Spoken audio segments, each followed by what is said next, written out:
And we are eating, so I'll leave that there.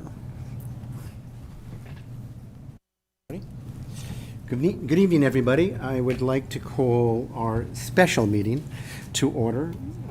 Today's date is Thursday, September 23rd, 2021, and this is a study session. Ms. Tucker, would you be kind enough to do a roll call, please? Yes, thank you, President Adams. Governing Board members present, Governing Board President, Mr. Bill Adams. Governing Board members, Ms. Lindsay Peterson, Ms. Jenny Abbott Bayardi, and Ms. T. Lambert. Thank you. Before I go any further, I just want to take a moment to acknowledge Mrs. Lambert and welcome her back, which we will do again at a regular meeting. But just a brief hello and welcome back to the family. You never left the family. Thank you. May I please have a motion for the adoption of the September 23rd, 2021 study session agenda, please? So moved. Thank you. May I have a second? I second. Thank you. All in favor signify by saying aye. Aye. Motion passes. That brings us to the social services and social emotional learning overview. And Dr. Stanton. President Adams, members of the board, members of the audience, Dorothy Watkins, Social Service Director, will make the presentation this evening, and obviously if you want to introduce anybody that's with you, Dorothy as well, of course.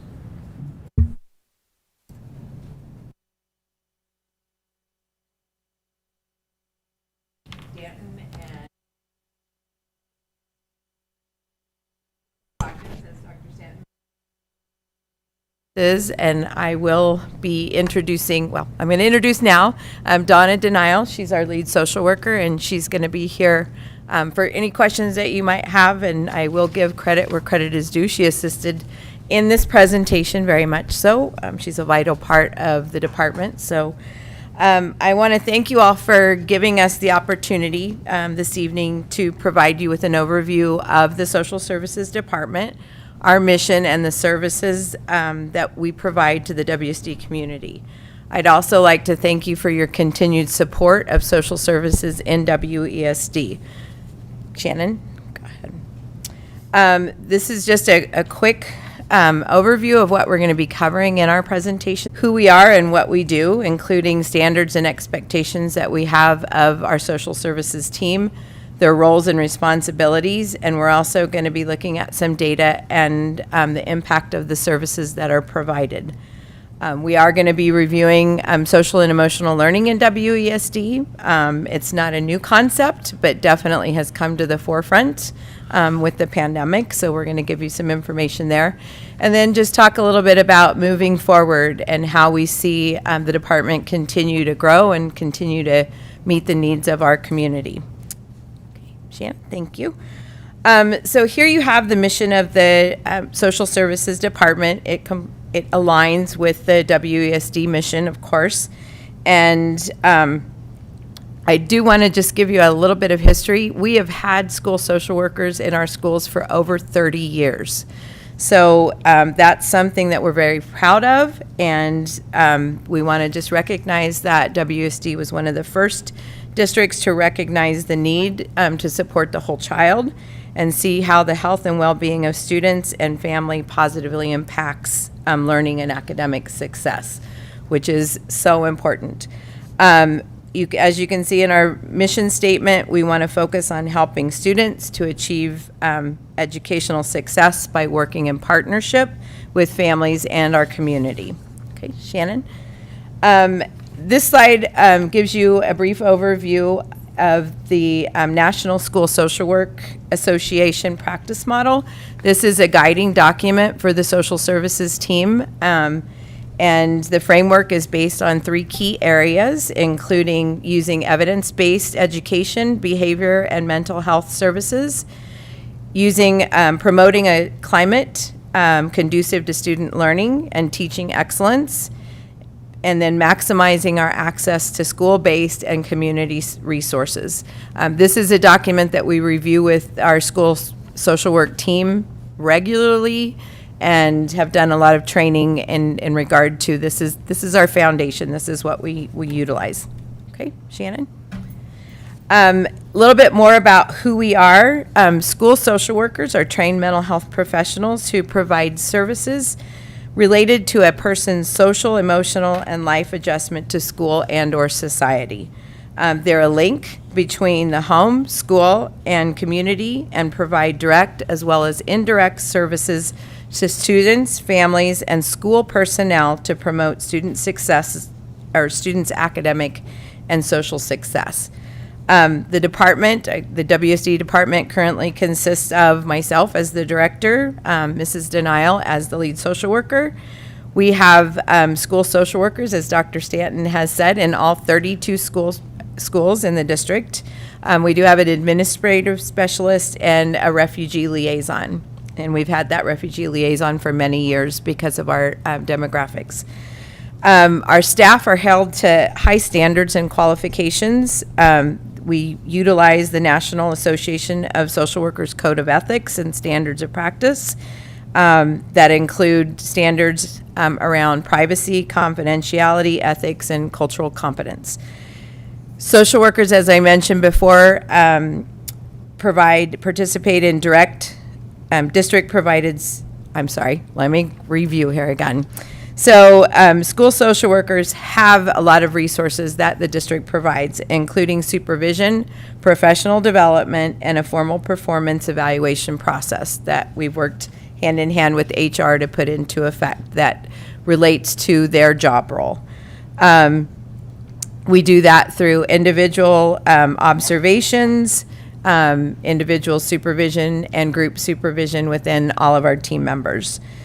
And it also, we look at what their job responsibilities and are consistently looking at how those relate to their role in their school sites. Okay, Shannon? So a little bit more about who our school social workers are.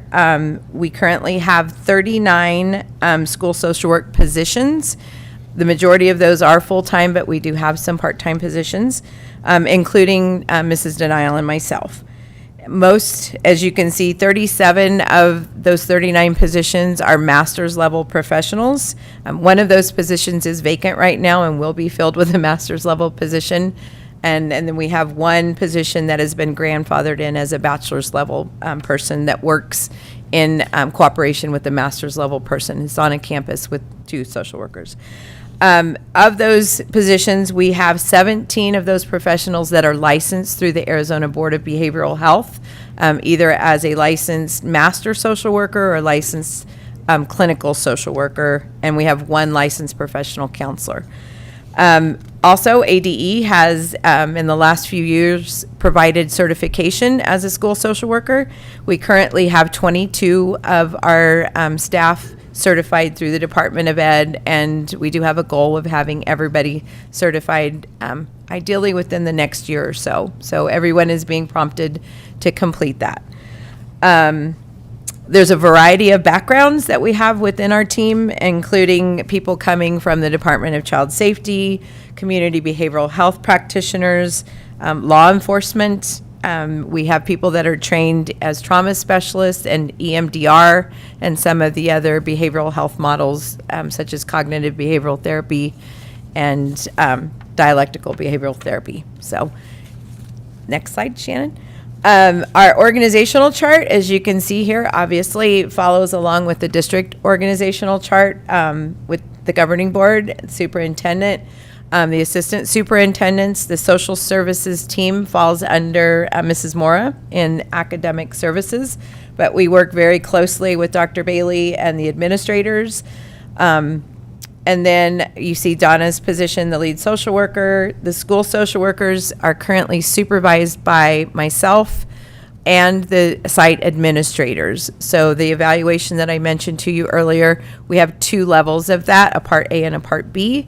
So we co-supervise, obviously, with the site administrator doing the day-to-day supervision and the services that are provided, and myself doing more of the clinical, myself and Mrs. Denial doing more of the clinical role that they play on a campus. Okay? All right. So the next, this next slide has the social work referral flow chart. This is a document that's referred with all WESD staff in pre-service week. We usually try to review it again in January for any new staff. A lot of the school sites, the social worker, if they're aware of a new position on campus, they'll meet with that person individually or in a classified team meeting or something along those lines so that everybody knows how to access the school social worker on their campus. As you can see, we have it outlined by non-crisis situations, crisis situations that need immediate intervention, and then a crisis situation with imminent danger, which unfortunately we do have on occasion. So we had that outlined. We put this into effect last year during, actually in the spring of 2020, because we needed everybody to know what resources were there and how they could access their school social workers. The referral forms are electronic. Each school has their own separate document. We do have a district document that parents can access, and that's been mentioned in the updates that Dr. Stanton sends regularly. Mrs. Denial and I do have access to all 32 schools, so if someone's out, we can track to see if there's any immediate referrals that need to be addressed, and we review those documents pretty regularly. We also encourage parents and families to reach out to their school social worker for assistance through email, through phone call, or coming to the school or using the online tool. And that's been a wonderful, consistent message that the CAPE team has helped us get out to everybody throughout the craziness that we've been living in. So the next slide, Shannon, thank you, is talking a little bit more about the roles and responsibilities. And we're not going to go through every one of those, I promise, but we wanted to give you an overview. A couple of them that are really important to look at is the multi-tiered interventions and support. School social workers assess, screen, and provide Tier 1, Tier 2, and Tier 3 interventions. During the school closures, we really focused heavily on Tier 1 and Tier 3 because we had students that were at home and were needing that support and knowing what to do and how to do it, which is the Tier 1 level, and then the Tier 2 and Tier 3 were our students who were needing more specific interventions. We've also established community resources and basic needs. We have them up on the district website, and each of the school social workers has their own page or Google site on their school campus that can be accessed by parents, as well as hard paper copies that are available in the school offices. We also work very closely with our specialized populations by providing insight to teachers and staff and providing interventions. I mentioned before our refugee population, but that includes also families in poverty, victims of trauma, families experiencing homelessness, students who have been removed from their homes by DCS or in foster care. And a lot of times the school social workers are there as a case manager or a case coordinator with outside providers to be able to support that student. Advocating is a basic social work standard, and that comes into the school setting very easily by supporting students and parents' rights within the school system, by promoting equity and inclusion, providing outreach support to families, and offering parent or family workshops, and informational sessions on a regular basis. They also coordinate school-wide prevention programs, Red Ribbon Weeks, bully prevention, a variety of topics based on the school's needs, and then, of course, providing consultation to teachers regarding behaviors and emotional concerns, and most often are very active on their school leadership team or their school at-risk teams in providing resources and supports. The others that are mentioned include, tracking data, which we are going to talk a little bit more about in the presentation, and maintaining documentation, which I can answer any questions about that at the end. Okay. So moving into data, this is the data that was aggregated for the 2021 school year. We have many different forms of data collection within our department, including documentation in Synergy. All school social workers are asked to do a monthly report that includes a couple of different topics. Some of those you see here on the screen, including classroom presentations that are done, basic needs that are provided, and these are actual basic needs like backpacks, shoes, clothing. These are not referrals to go somewhere else. These are actual resources that we're providing to families from the school, either through donations or through resources that we've been able to get for students. The social workers do assess the need with students and families, so that, you know, we're not duplicating services and maybe with an outside provider or something else. We also do different questionnaires and asking for parent input about what they'd like to see. Staff input, doing needs assessments with their school teams about what resources are needed. There are some other data points that we can go into more in the question section if need be. But ultimately, we have been collecting a lot of data. The screenshot that you see on this slide is a Data Studio report that is live. I can see at any given moment where we're at with these particular topics. So it's a real important tool so that we can see if there's any trends or if there's any immediate needs that we need to be addressing. Okay, Shannon. This is specific to our panorama surveys, which address social and emotional learning. More information about the survey will be covered later in the presentation.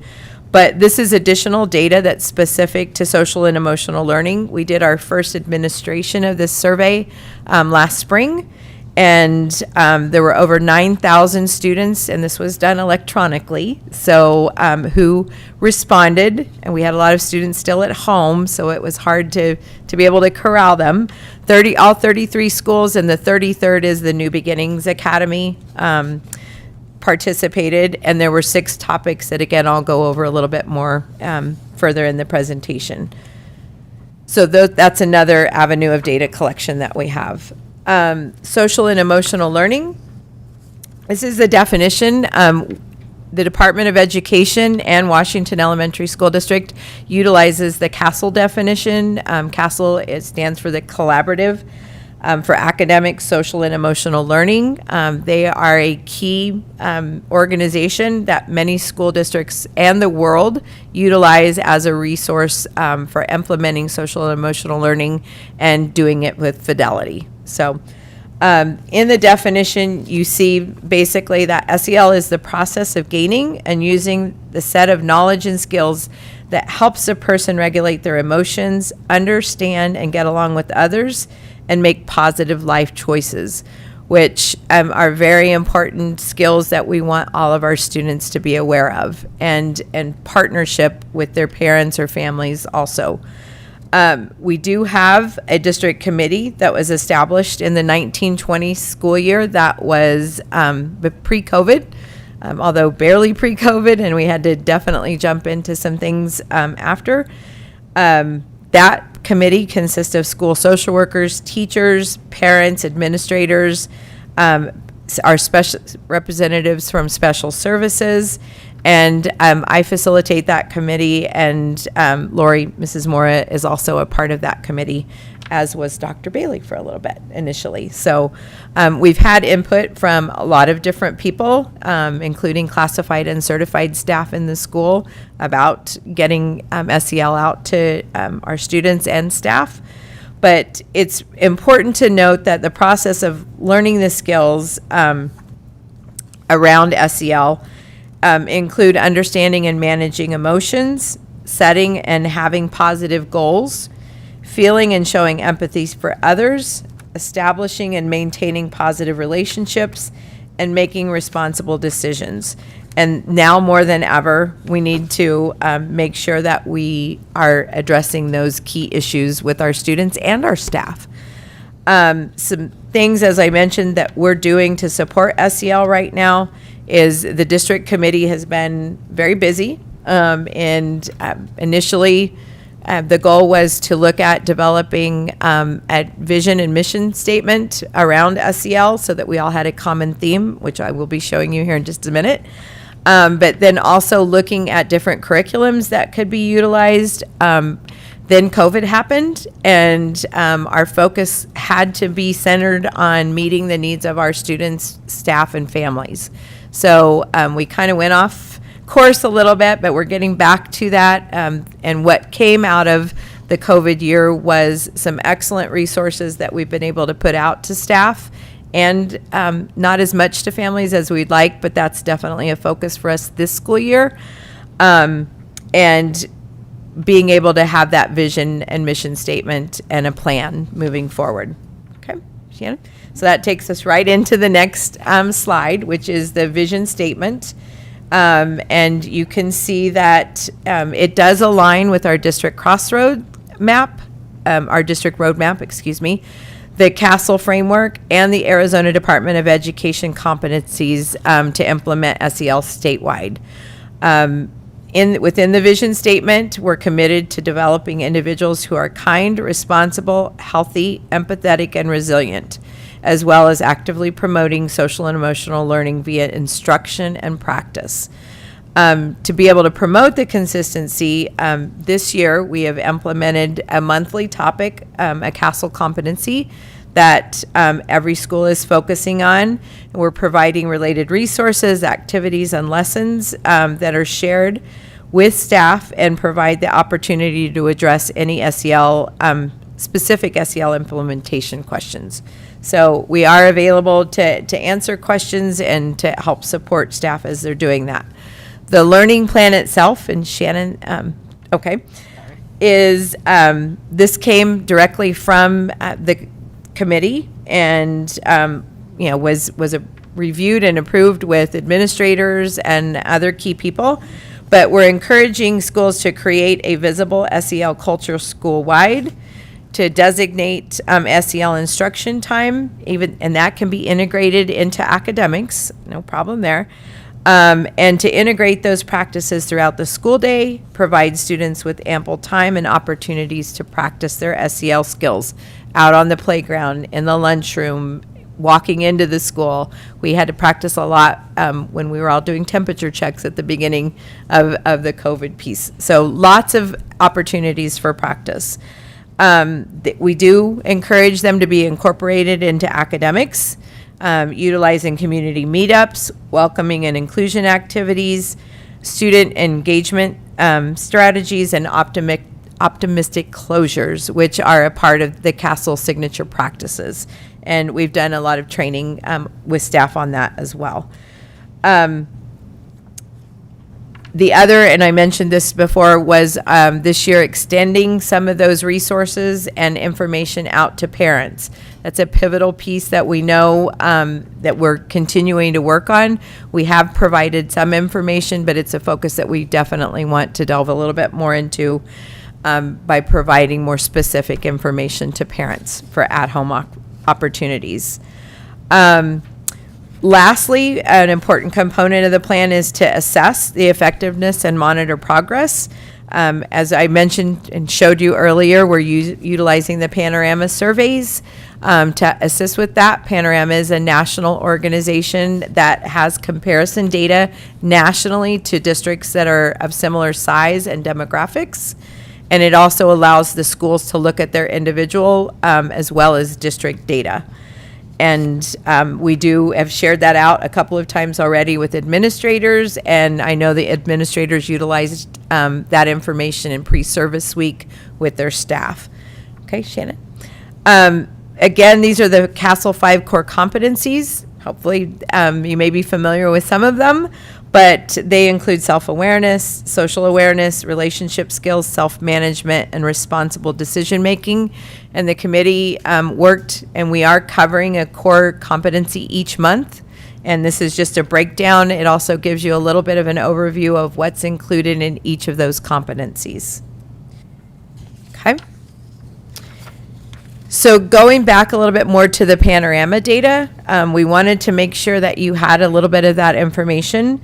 Assessment and monitoring is key, and we are utilizing this information, as I mentioned, to help with decision-making and look at what additional interventions are needed. The key topics are school safety, valuing of school, social awareness, emotion regulation, self-management, and supportive relationships. And it gives you a little bit of an overview about the definition on the slide there. Okay, Shannon? This is just a snapshot of the results from the spring administration of the survey. And these are skills, and these are listed as skills and competencies, like having a supportive relationship, knowing how to self-manage, social awareness, and emotional regulation. This particular slide is for grades 3 through 5. And just a quick reminder, over 9,000 students participated in the survey. So you see really quickly there that the bar graphs themselves are students. This is what they reported. The small dots are in comparison to national data. So it's really nice to see. And as you can see, which was something that we were really happy to see at the end of last year, students felt supported. They felt like they had people that they could talk to, even though it was remotely sometimes, or those kids that were in the on-site programs, they knew they could come to school and someone would be there for them. So that was very refreshing data to see. We also see at the bottom of that students reported that emotion regulation was something that they needed more support with. And that fits right in line with everything that we know is happening. Okay, Shannon, the next slide. This is the 6th through 8th grade data, and it's somewhat similar with the supportive relationships being fairly high and the emotion regulations being fairly low. So we know that's an area that we are working on this year. Go ahead and next slide, Shannon. This is the other two topics, school safety and valuing of school. Do kids feel safe at school, and do they like being at school? I know that's a hard question to ask about, but do they value being here, and do they understand the importance of being in school? You can see the comparison on these two for 3rd through 5th graders and then 6th through 12th graders. We have a little bit of work to do with our older students. And again, having been home, for almost a year when the survey was administered, it does align with, it's consistent with other data. So that's just a brief overview of some of that data. Hopefully at a future date, we can provide you with more specifics on that. So moving forward, with our team, we are going to definitely continue the development and utilization of the school social work role, and in collaboration with our district multi-tiered systems of support model. Continue our collaboration and expansions of supports with community partners. I hope that many of you know we partner. We're actually seen as a very good partner in the community.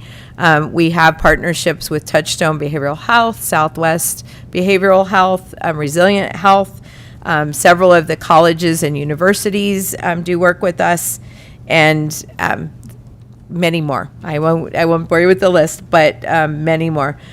And then we are looking very closely as our stakeholders, and we're getting feedback from them about the ESSER funds utilization and how we can utilize that. So Shannon. Lastly, some things that I would hope that you can take away from this presentation are that our school social workers are master's level professionals with expertise in child development, mental health, and social systems. They're there as a support. They're there as an expert in many areas, and are utilized very much, I can tell you that. We do have data that supports a high level of need, and the responses that the social services team has made. We have been involved in the development of an SEL culture, and the school social work and the social services team supports social and emotional learning on a regular basis, along with every other staff person in this district. And then obviously we're going to be looking at the ESSER funds to be considered for possible additional support. So that's the end of my presentation. I think I did it on. Thank you both for a wonderful presentation. very informative. Board members, questions, comments, anything you wish to say? Ms. Lambert, you're up. Just kidding. She's easy then. I can go. It's lovely to see both of you. Thank you for being here this evening. And thank you for that information and all the hard work that you and your team do with our kids. It's so important and so valuable. So I just want you to know that I value that, and I value this information that you shared with us. I do want to just have a clear understanding for myself and for the thousands of people that I'm sure are tuned into this study session right now. So when we say we have a social worker at all 32 schools, does that mean that we have a full-time social worker on each of our campuses currently? We do not. We have 2 campuses. Hold that thought. Hold that thought. I believe we have 2 campuses that have a part-time person. Are they sharing that person, or is it a full, like a part-time person that's on that campus? Yeah, just the 2. It is, my apologies, it's 3. Okay. And so it's either a 0.5 or higher. So the lowest FT we have is a 0.5 person, which means they're there 20 hours a week. Okay. Okay, and those are at our smaller schools with a smaller enrollment. So it fits what we were seeing as a need, 2 years ago, obviously with all of the other components from the pandemic. Could there be a full-time social worker on every campus? Absolutely. Okay. So the decision to have a part-time social worker is based on the size of the school primarily, or the size of the school combined with other demographic issues or We considerations? do look at other issues, DCS reports, that's a data point that we collect, poverty levels within the attendance area, McKinney-Vento numbers, which are our homeless students, foster numbers, which is a new data set that we have, but it's something that we've been collecting. So there are some other components that we take into consideration. Okay. And then some of our schools have multiple social workers. And how is that determined, which schools at this point have 2 social workers? So that has been historically based on the same data points. Enrollment, I can use Mountain View as an example. They have 2 social workers there, but prior to COVID, they had 1,300 students. Right. So it was based, there are specific ratios that are best practice by the National School Social Work Association, the National School Counselors Association, and some other organizations that say these are ratios that should be utilized. We have historically tried to come close to meeting those, but I don't know that there's a district in the state of Arizona that is meeting those best practice ratios at this time. Okay. So just to clarify, so we have at least a part-time social worker on every campus based on size of and need, variety of factors, and then Correct. how many schools have multiple social workers on their campus?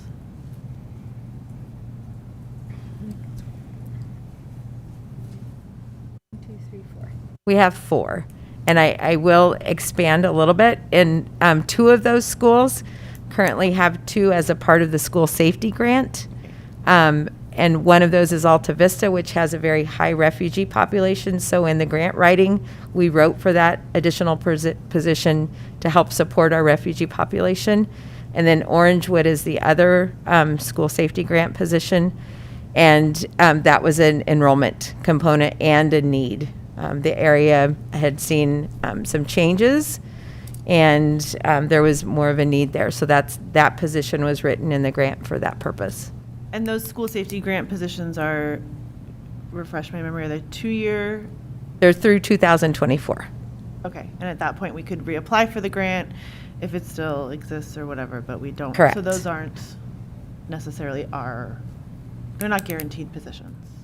That's correct. There is an end date to the grant, and the funding is obviously dependent on many factors. those are through the Department of Education.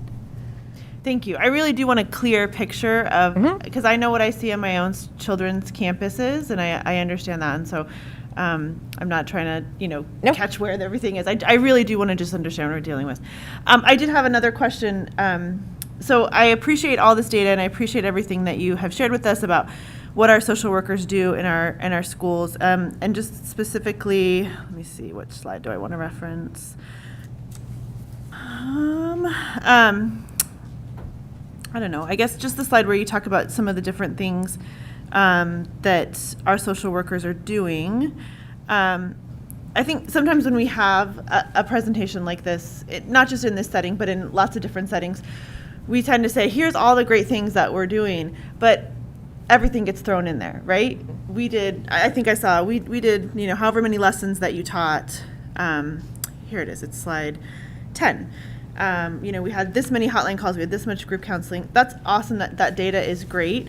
But from your perspective, from both of your perspectives, as seeing kind of the whole thing and understanding what's going on, what are we doing in our district that is working, that is changing the trajectory of what's happening with our kids? So I don't love seeing that we have 372 DCS hotline calls or crisis response calls. I understand those are important things, and I'm grateful that we have the services there for it. What are we doing that's helping to make our kids safer before we get to that point? And what is your expertise tell you? Okay. So we do have informal pre-post tests that are done for small group settings. We also look at attendance data, grades, as an option, disruptions in the classroom, so incident data, and informal observations, from teachers. We have, however, especially in the last couple of years, really tried to look at more specific assessment data. There's a tool called the Strengths and Difficulties Questionnaire that we've been looking at to implement as a pre-post for students, and it would be one that could be utilized. These are not in place right now. We have a separate committee within our department, a data collection committee, that has been meeting and reviewing different tools, so that we've been trying to be more specific about how successful the interventions that the school social workers are doing, so that we have more meaty data on that. So absolutely. But as I said, I think looking at parent feedback, looking at staff feedback about, is a student able to concentrate better in school, looking at discipline data, grades, and attendance data have been the key areas that we've been focusing on up until now. But we do know that there is a need for additional data. I turned my mic off. I'll go ahead and let other people ask questions. So thank you so much again. No problem. Thank you for your presentation. I really appreciate you guys Jenny? taking the. Yes, I'm sorry. Did you just acknowledge me? Mr. President, okay, sorry. But I do want to thank you for, especially in the virtual world, for the last 365 days and more, being able to connect with the kids and even just some of this data that you've been able to get just in that school year is amazing, because it's been awful. So thank you very much for your hard work and for your whole team coming together on this. I did have that same question that Lindsay had, and the only thought I had, well, I have more, but for right now, I have one question for the master's level social workers, and then you mentioned there was a master's level counselor. Yeah, we have one staff person that is a licensed professional counselor. Okay, is that something they have to have? It can't be like they're working on their master's at the same time? At this point, our job description says master's level, yes. And that is actually a nationwide criteria. It's something that we have spent a few years evolving into. When I first started in the district 14 years ago, it did say bachelor's or master's.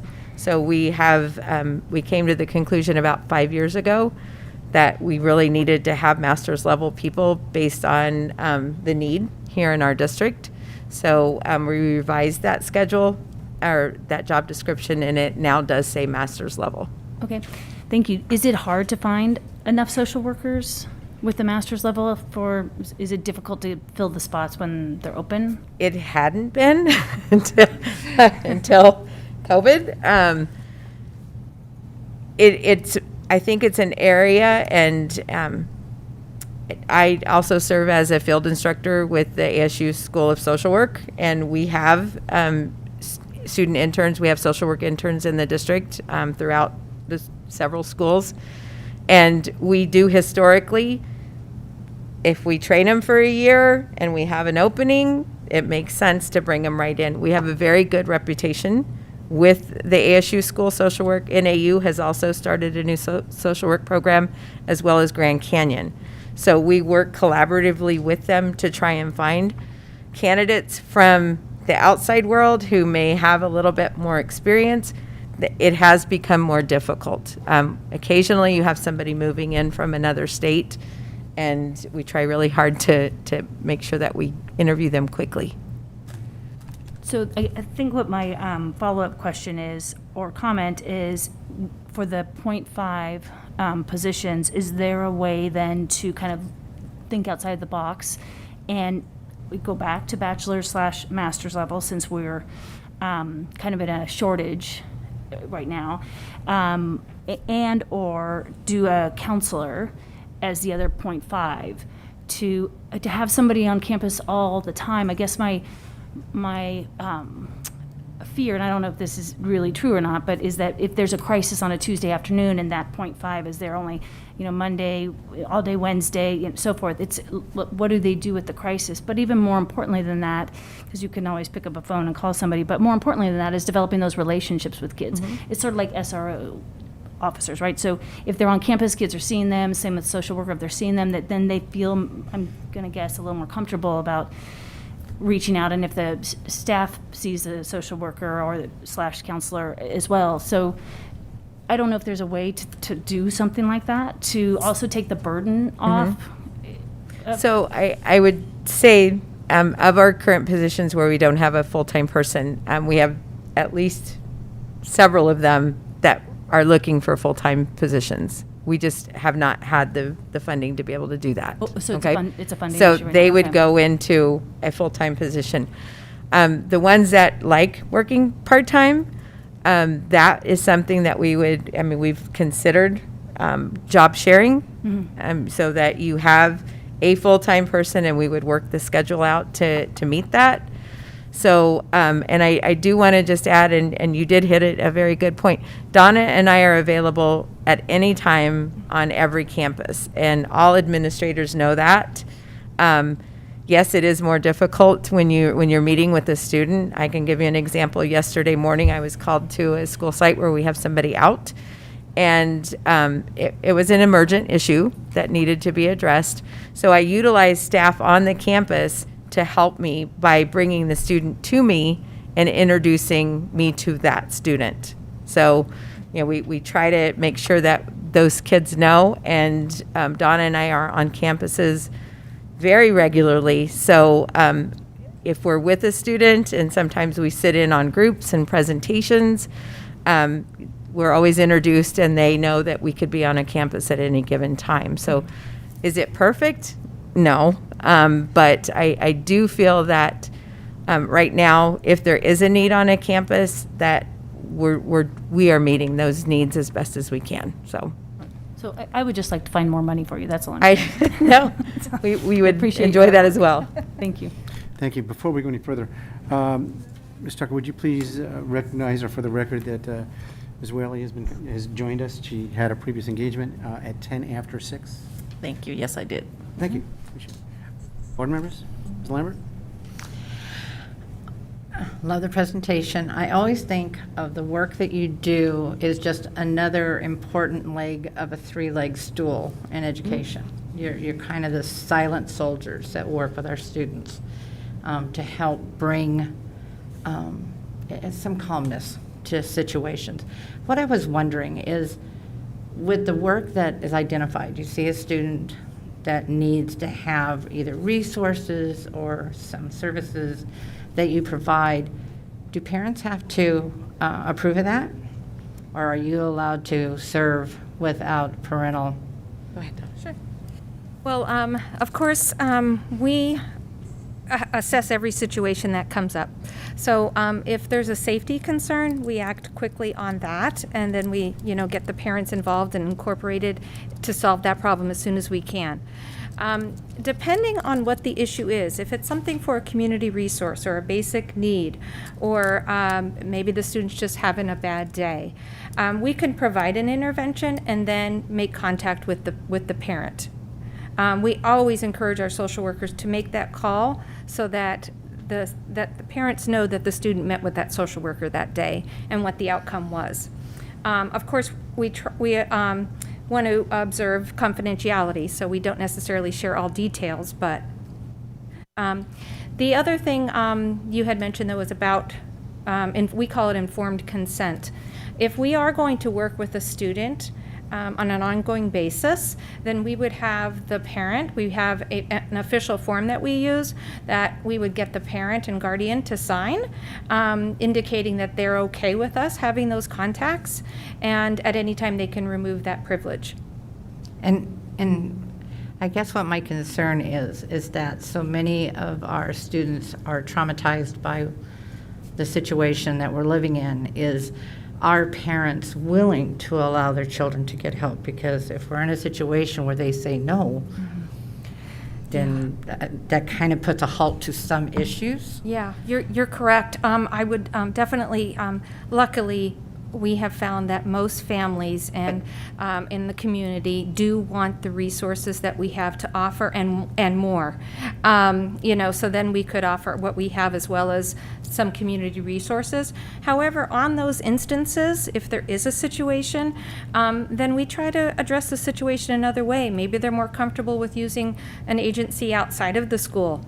And keeping things separate, then we'll support them and do it that way. And then, we always just try to find ways to stay involved, offer other resources. And really, it's about gaining a rapport and relationship with families. That those are our best outcomes. I would say to add to. I would also say that one of the key things that we ask all of our school social workers to do on their campuses is to be visible. So that means in the morning, at drop-offs, in the afternoon, when pickups, at lunch, at recess. So it may not be a formal, interaction with that student, but if I'm standing out on the playground and little Johnny comes running up and says, Miss Dorothy, then you have that opportunity. It's not a clinical intervention by any means, but it's a supportive adult that the student knows that they can come to on the campus.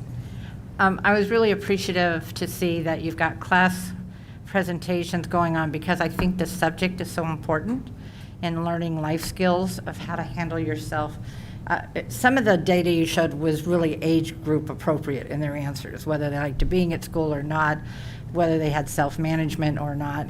It did fit the age group that it fell into. So I thought that was interesting.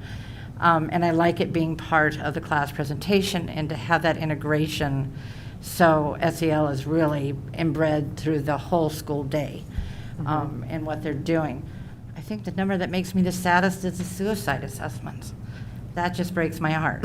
Our kids really are going through some difficult times. The other thing you brought up that I was happy to hear is you talked about staff.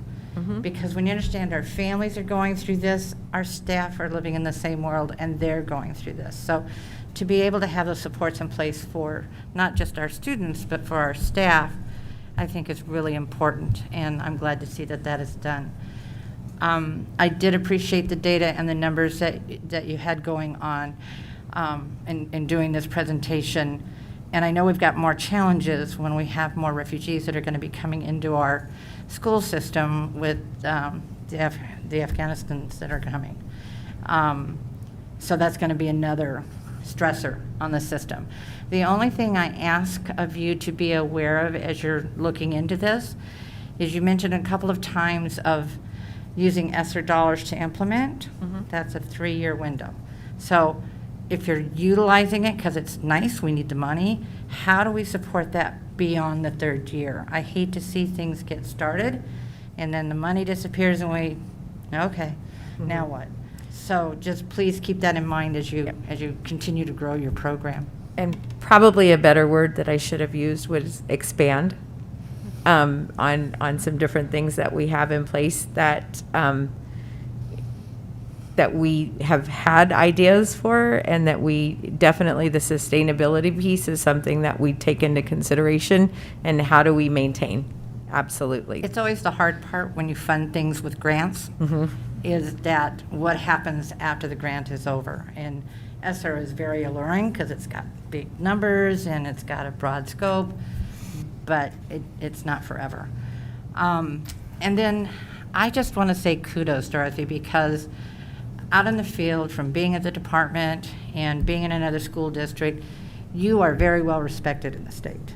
And we're very proud that you're with us and that you do this. And I'm just very appreciative of your focus in ensuring on our campus, our families and our students and our staff's emotional well-being. So thank you very much. And I, again, want to reiterate the thanks that we have for your support, because without that, we couldn't do. And I will also double that. This lady right here is a key part of the work that we do as Lori, in supporting the work that sometimes we go to her with some crazy ideas and we say, can we do this? And to Dr. Stanton as well. But they listen, they hear us, and we always have our students and our families and our staff in mind as to what we need to do. I would be negligent if I didn't include the wonderful school social workers that we have, because they're there every day. And we're there as a resource for them and listen and guide, and sometimes we have to guide in providing information, but they're boots on the ground doing the work. So thank you very much. Ms. Whaley? Thank you. I apologize for being late. I really wanted to be here, but I had a work commitment. And so I apologize if some of this was covered because I did miss a little bit of it. First of all, I am very proud of the district. Like as you said, the leadership that supports this, the teachers that are asking for it, the social workers in your team for administrating that. I mean, I plugged in with you as soon as I got here, like 4 years ago, because social emotional learning and the social work is really important to me. It has been 10 years since I've been in the direct service, doing children's. I used to do children's behavioral health, so it has been a little bit, but I wanted to just verify kind of a few things to make sure I'm still understanding how it's working in the district. The first thing is there's a difference between social worker, counselor, therapist, and I think a lot of people smash them all together. And so I'm going to kind of succinctly what I understand it to be, and you please correct me if I'm wrong. Counselors tend to be more of the academic, moving things around, kind of like your high school counselors. They're doing schedules, they're trying to make sure you're getting into certain things. Social workers, for the most part, are connectors, so they connect to resources. So if you need food boxes, if you need this, if you need therapy, and they do some therapy and some stuff, but sometimes there's things that gets farmed out, like ongoing therapy is not going to be done by necessarily the social worker team. And then your therapist is the one that can work on those level 3, those tier 3 kids that are really having issues. Those are the ones that are going to need more like a psychiatrist, psychologist, therapist type of situation. I'm sure I serve that, but can you give me some feedback on that? Yes, there are very distinct roles between the three, as you indicated. I think I would just clarify, in an elementary district like ours, if we had school counselors, they focus very much so on tier 1 work. They provide classroom lessons. There's actually school social work standards from the American School Counselors Association that outlines a roadmap of what they should be covering. So if you have school counselors position, ideally you should be following those guidelines. Sometimes there's more to that, just like in a school social work position. Absolutely, they serve as a resource person, an advocate, As I mentioned, we do have master's level social workers, so that provides the opportunity for short-term therapy to be done. We also incorporate, and Lori can speak to this a little bit more if she chooses to. We do have students who have social and emotional learning goals in their IEPs. We try to make, is there an outside provider that can come to the school and do that? But we have situations where a school social worker that is a master's level person can provide those interventions according to the IEP. So Yeah. those are options there. And that's the other benefit of having the master's level, because they can do that flexibility. It's also why you need at least one licensed person to supervise that, right? Correct. Okay. And we have 3 LCSWs in the district. Okay. Mrs. Denial and I both are, so, yes. Okay, great. So I kind of understand where that is, and I just think that's important because although we do have more than many other districts, we are not at the capacity that the boards recommend. And so there is a lot of connecting, but not a lot of like the deep group work and a lot of therapy. There's not a lot of availability for that, with given staffing. So I just think that families and people need to understand that it's a capacity issue, and they might think that having a social worker on means they're going to get like one-on-one therapy. And I just wanted to clarify that that's not necessarily what we're talking about. The other thing that I wanted to talk about was to piggyback on the request for data. I always love to see the data. I also like to see the disaggregated data. So I'd really like to see not only are the interventions working, but who do they tend to work for and who are they not working for, because I would like us to be doing culturally responsive care. I know that's something that when you and I have talked about this, I know that's something that you also value. But that takes another level. Not all social workers come in ready for that. So can you speak to how you supervise and support our social workers so that they can provide culturally responsive care? Well, I think that built into a master's level program, coming out of whether it's ASU, whether it's whichever accredited school social work program, you have cultural considerations built in there. We maintain that through staff training, through Donna and I look regularly at our social workers' caseload. How many students are you seeing? What grade levels? What gender? Do they have an EL status? Are they McKinney-Vento eligible? Are they foster care? I mean, we have some of that data disaggregated and do look at that. It's also on a school level. If we know, the demographics of that school, then we're going to specialize, or we're going to ask them to hit key areas that need to be addressed that way. I did also, and I'm sorry, I want to backtrack to your previous question because I missed it in my response about therapists. We do provide, some school social workers provide Tier 3 support, again, through the IEP and some other pieces. But we have school-based school-based therapists on several of our campuses through our community providers that come in. They do intervention plans and work directly with the families for ongoing counseling. What we try to stay focused on with school social work is what are we doing to help support students' academic success. Many times school social workers like, I want to help them, I want to, and it's more than what we can do in school. So that's where we always, recommend looking at an outside resource. If the parents don't respond or family members don't respond to getting those resources, then we work directly with the family on what are the barriers to that so that we can help support that. So definitely keeping in mind short-term therapy if it's done on a school setting. And those are generally psychoeducational groups that are on a key topic, a Like grief anger group, a management, divorce grief, group, that kind of something that's impacting the student's ability to be successful academically. Thank you. Just two more things. To piggyback off Ms. Lambert with the ESSER dollars, and it ties with the data, and I brought this up with when we talked about ESSER dollars for other areas that we're using it for. We always say, we want to get more data, or we got to do.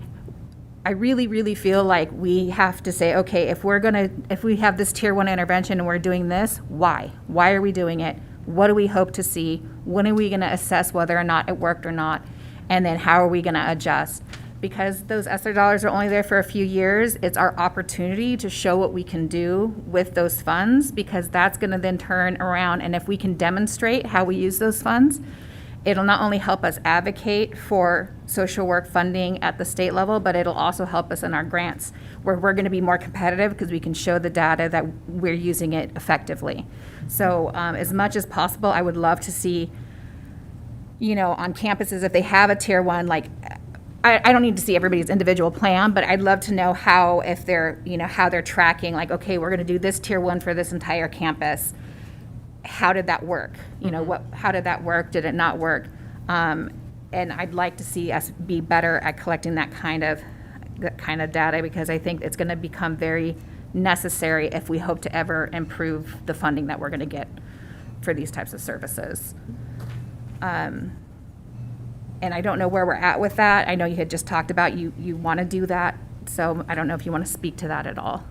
I think we have several things that are in place specific to SEL. The Panorama surveys are very specific to SEL topics, so we are collecting that. Our campuses that have PBIS, there is a tier 2 screener if they are on that level that allows staff, all teachers, all staff, and then they do it in a group setting. We don't talk about all the kids in a group setting, but there's a tool that they have that's a risk scale that we're utilizing. Each time a referral is made to a school social worker, there is an assessment that's done. There's a tool that we have that is an assessment if there's going to be services provided to that student. Do we do it on every student that's referred? No. But if there's an identified need, then the assessment is done, as well as a short-term intervention plan. So the plan is then reviewed if the referral is for a 6-week group session on friendship skills because the student's withdrawn or having difficulties, interacting with other students.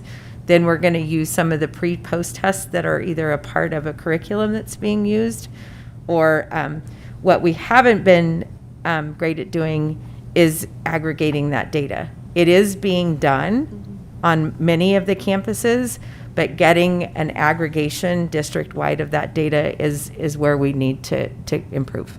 Okay. And that brings me to the last thing, which is the panorama. I love that we have it. That I was really interested in the slides that you had in here for that. I think that's very easily something that you can say, okay, what are we going to do about these numbers? And then let's reassess. Like you've got it right there for you. So I look forward to seeing an update of this data. I don't know when this data was taken, when this It was spring of 21. So it was in May. Just in May, and we are in process of doing an additional administration for the beginning of this year, and we'll do another one in the spring. And I assume you have this broken down by campus so you can see what interventions you were using and if that did anything Yes, with and those. that data is disaggregated, again, by demographics, EL status, special services status. It's everything that we have in Synergy. It works in collaboration with our student information system to disaggregate information. Thank you. I really appreciate you bringing the panorama, because I think that's going to be an excellent tool for us when we're working on the social emotional. Thank you. Thank you. Yes? Can I ask a couple questions about the panorama? Mm-hmm. So it was given in spring of 21. Was it sent out to parents to complete? Was it completed in class? How was that done? A link was sent out to parents, just letting them know that this is a tool that was being used. So if your student was at home, hopefully you saw that link from the teacher. Many of the 9,000 that were done were students that were on site. I mean, we do know that, and we've been able to see that. We do a student survey every year. That's part of the, I believe that's part of the handbook that says it's a climate and culture survey that we've done with students as long as I've been here. We are working with Panorama, just as a side note to you, Nikki, to do a staff and a family survey this year as well. So we're in process of getting that tool finalized so that we can set dates to do that in the spring. Okay, because I think the numbers here look really great. You know, we're in the 60 to 79th percentile, you know, and considering our demographics, I think it looks great. But I'm a little concerned that the numbers are a little skewed based on the students who tend to complete these things when not given. So is there a way that we are ensuring that the students that are completing this match the demographics of our campus in a way that makes the data more accurate for us to rely on? There is the ability to break that down, you know, to match the demographics of the school, and we can certainly put together a report with Panorama to show that. Okay. Yeah, because I mean, I think looking at the way it's I'm assuming this, it's been a while since I've done much with data that is this specific, but this 80th to 99th percentile, for example, so that's norm to a national age standard. So like when it says that, you know, we're in the 0 to 19th percentile of 6th to 12th graders valuing school. That's not just a middle schooler problem, right? That's norm to a national average of Yes. of kids in that age. So that's an area that we have some issues. Yes, Yeah. correct. Okay. Thank you for that information. And I know you don't want me to do this, but I'm going to. If I could just ask one question about how. I'm always going to bring it back to the classroom. That's where my heart is. That's what I'm going to do. So can you tell me, we talk a lot about, social emotional lessons. We're doing these social emotional lessons. We're getting in there and doing these lessons. Tell me if I'm a sixth grader, what does my social emotional lesson look like? What am I going to be learning and doing in that setting? So it's going to depend on the competency that's being addressed that month, because we've tried to focus that on that key area. Shannon, if you can go back to the castle wheel that Slide has the 15. competency. That There. That's it, yeah. So within, I know it's hard to see on that topics. Right. So what we've provided to teachers and staff is lessons that are around those topics. They know their kids, okay? We can give them a whole curriculum and say, do this, but they know their kids. They've they've been able to establish relationships with them, and they know that the areas there is some consistency in that the topic is there, which is what we want. Similarities, across the district, everybody's learning the same thing. But those are key. If a teacher is struggling with developing or choosing some of those lessons, they reach out to the school social worker or their instructional coach for some additional support. We do have some social workers that are going in and doing those classroom lessons, as you saw. Our numbers, the data that I presented to you from the monthly reports is from last year. Really, we just are aggregating the data for August, and we pretty much have that done. There's some technology that we're having to redo we use a system called Data Studio that I'd be happy to share with any of you, that you can see that's the live data that we have that changes every single day based on some of the key data points, but then the overall numbers are collected monthly from the school social workers. Okay. So if I'm a sixth grader and it's September, or my teacher might give me an article about stress management and we would answer some questions on it. I mean, what do those lessons look like in a classroom? I can speak to that. And they really do vary.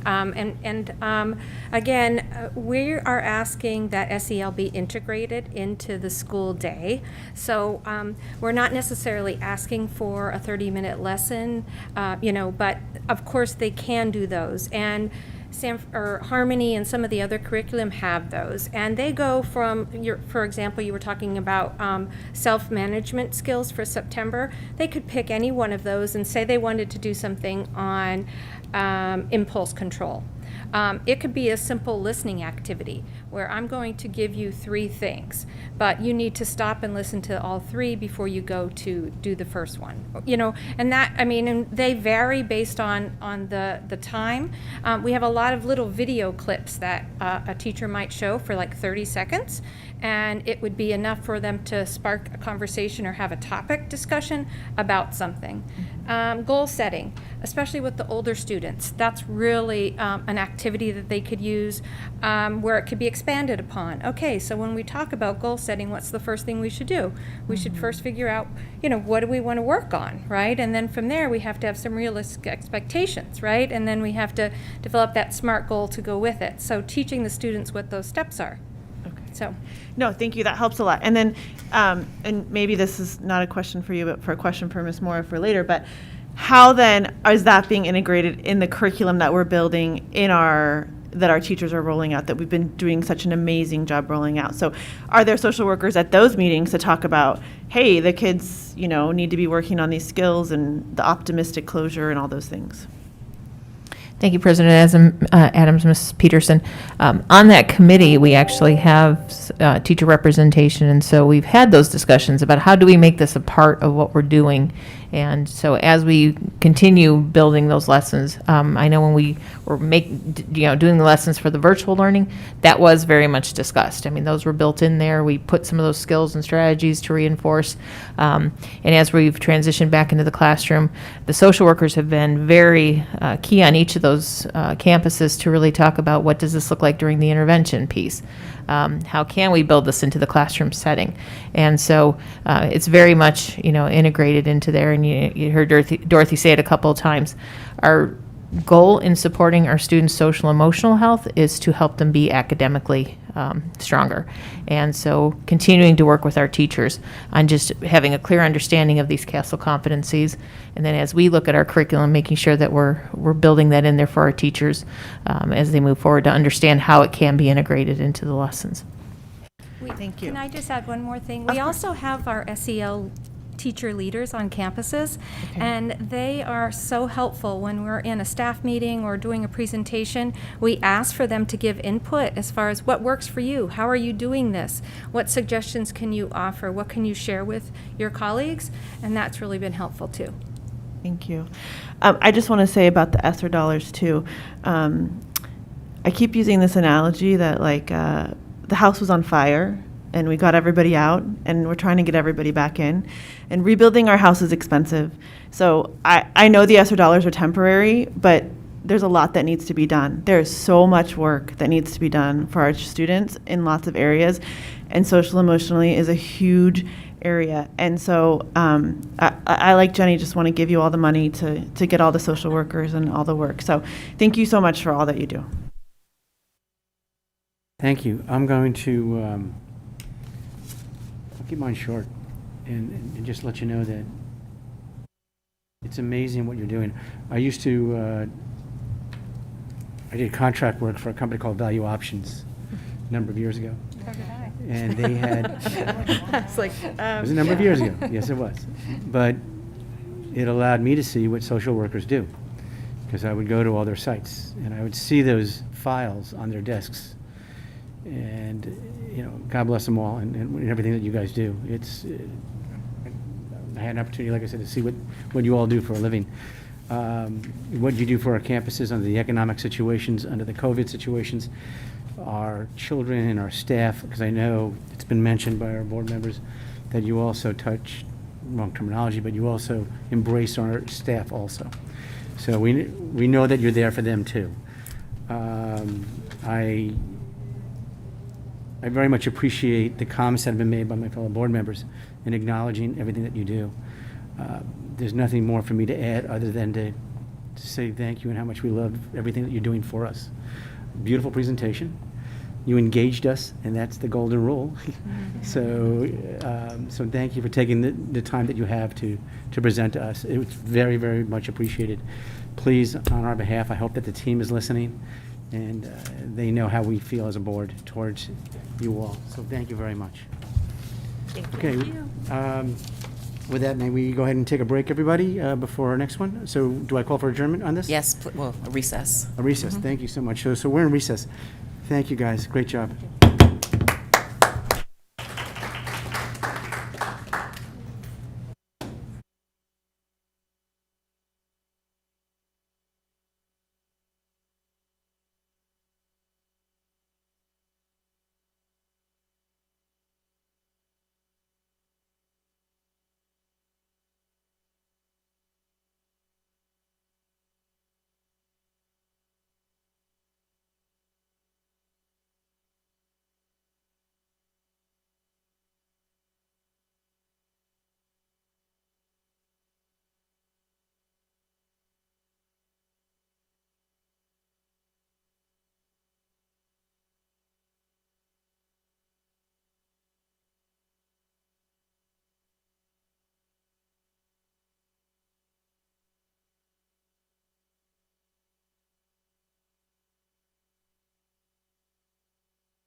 Good evening, everybody. I'd like to call the general meeting, our board meeting, to order.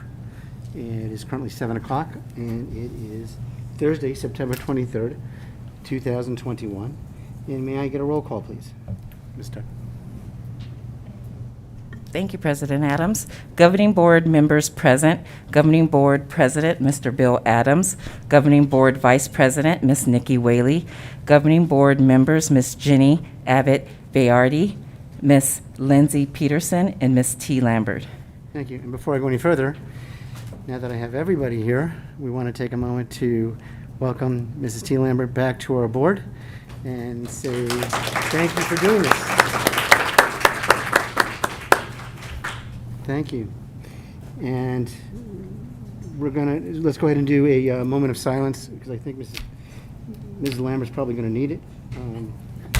But on a serious note, please, let's think about all those that are out there, especially during these circumstances. So a moment of silence, please.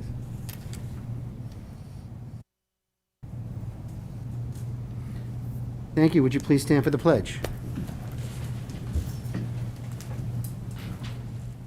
Pledge of allegiance to the flag of the United States of America and to the republic for which it stands, one nation, under God, indivisible, with liberty and justice for all. Thank you. May I please have a motion for the adoption of the September 23rd, 2021 regular meeting agenda? So moved.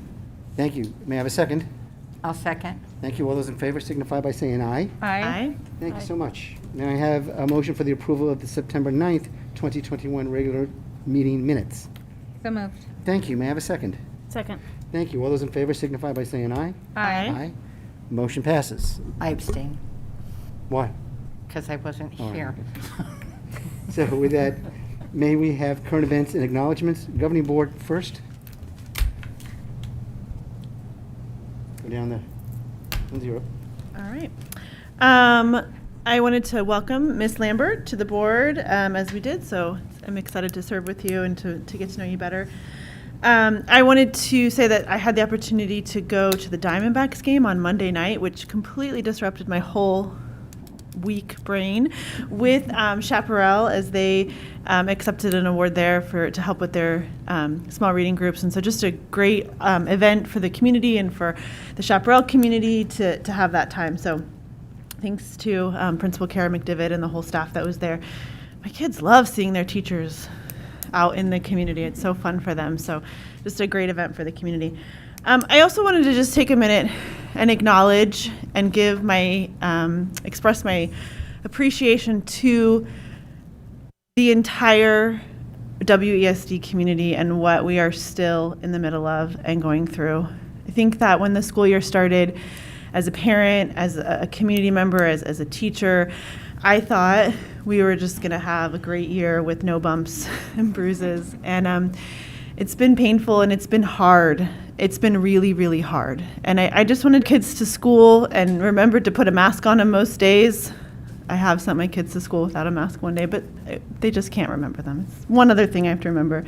To our bus drivers who are that first defense and that first face and that first everything that our kids see and get them there, and who are working so hard and running multiple routes because we have an immense bus driver shortage in this state.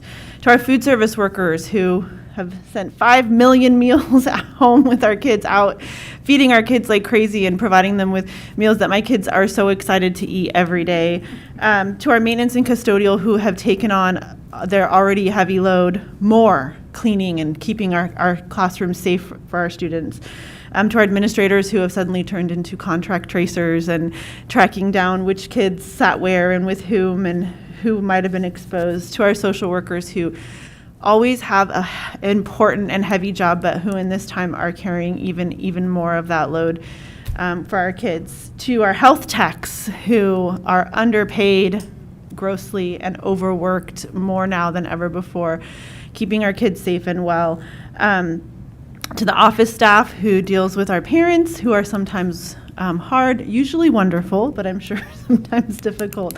They're that first group that they see. The paraprofessionals in the classroom, our behavioral support who are helping our kids who are struggling, the OT, speech therapy PT, all the behavior therapists who are out there working with kids who had a year off from that therapy in some situations and who have heavy, hefty goals that they need to reach, and to our teachers who always have my heart and my support. And I see you.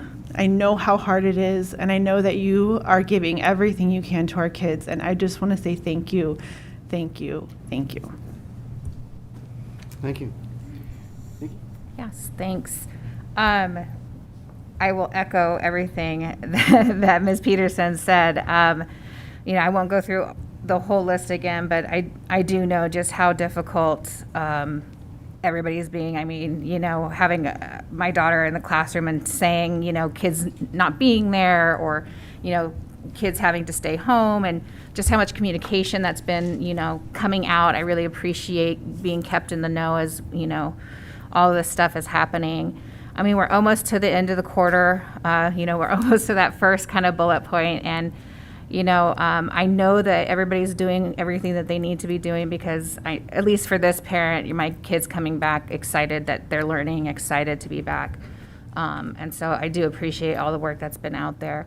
I want to acknowledge something that happened that was pretty cool. So I was, with part of my work, I get to present. Sometimes I'm invited to present nationally, and I went to the Council of Urban Boards of Education in Atlanta, which I also loved because they required either a negative COVID test or a vaccine in order to attend the event. So that was nice. But I presented there, and I also got a lot of information and going to a lot of presentations on educational equity, student achievement for students that are in poverty, how to hold ourselves accountable for benchmarks, and how to better communicate. And so I just got a lot of knowledge, and I'm glad that my profession allows me to bring those resources, not on the district's dime, so I appreciate that. But a fun thing happened I want to share. I already shared with some of our board members, but we had a board member, Kalinda, who passed away, and actually I replaced about 4 years ago.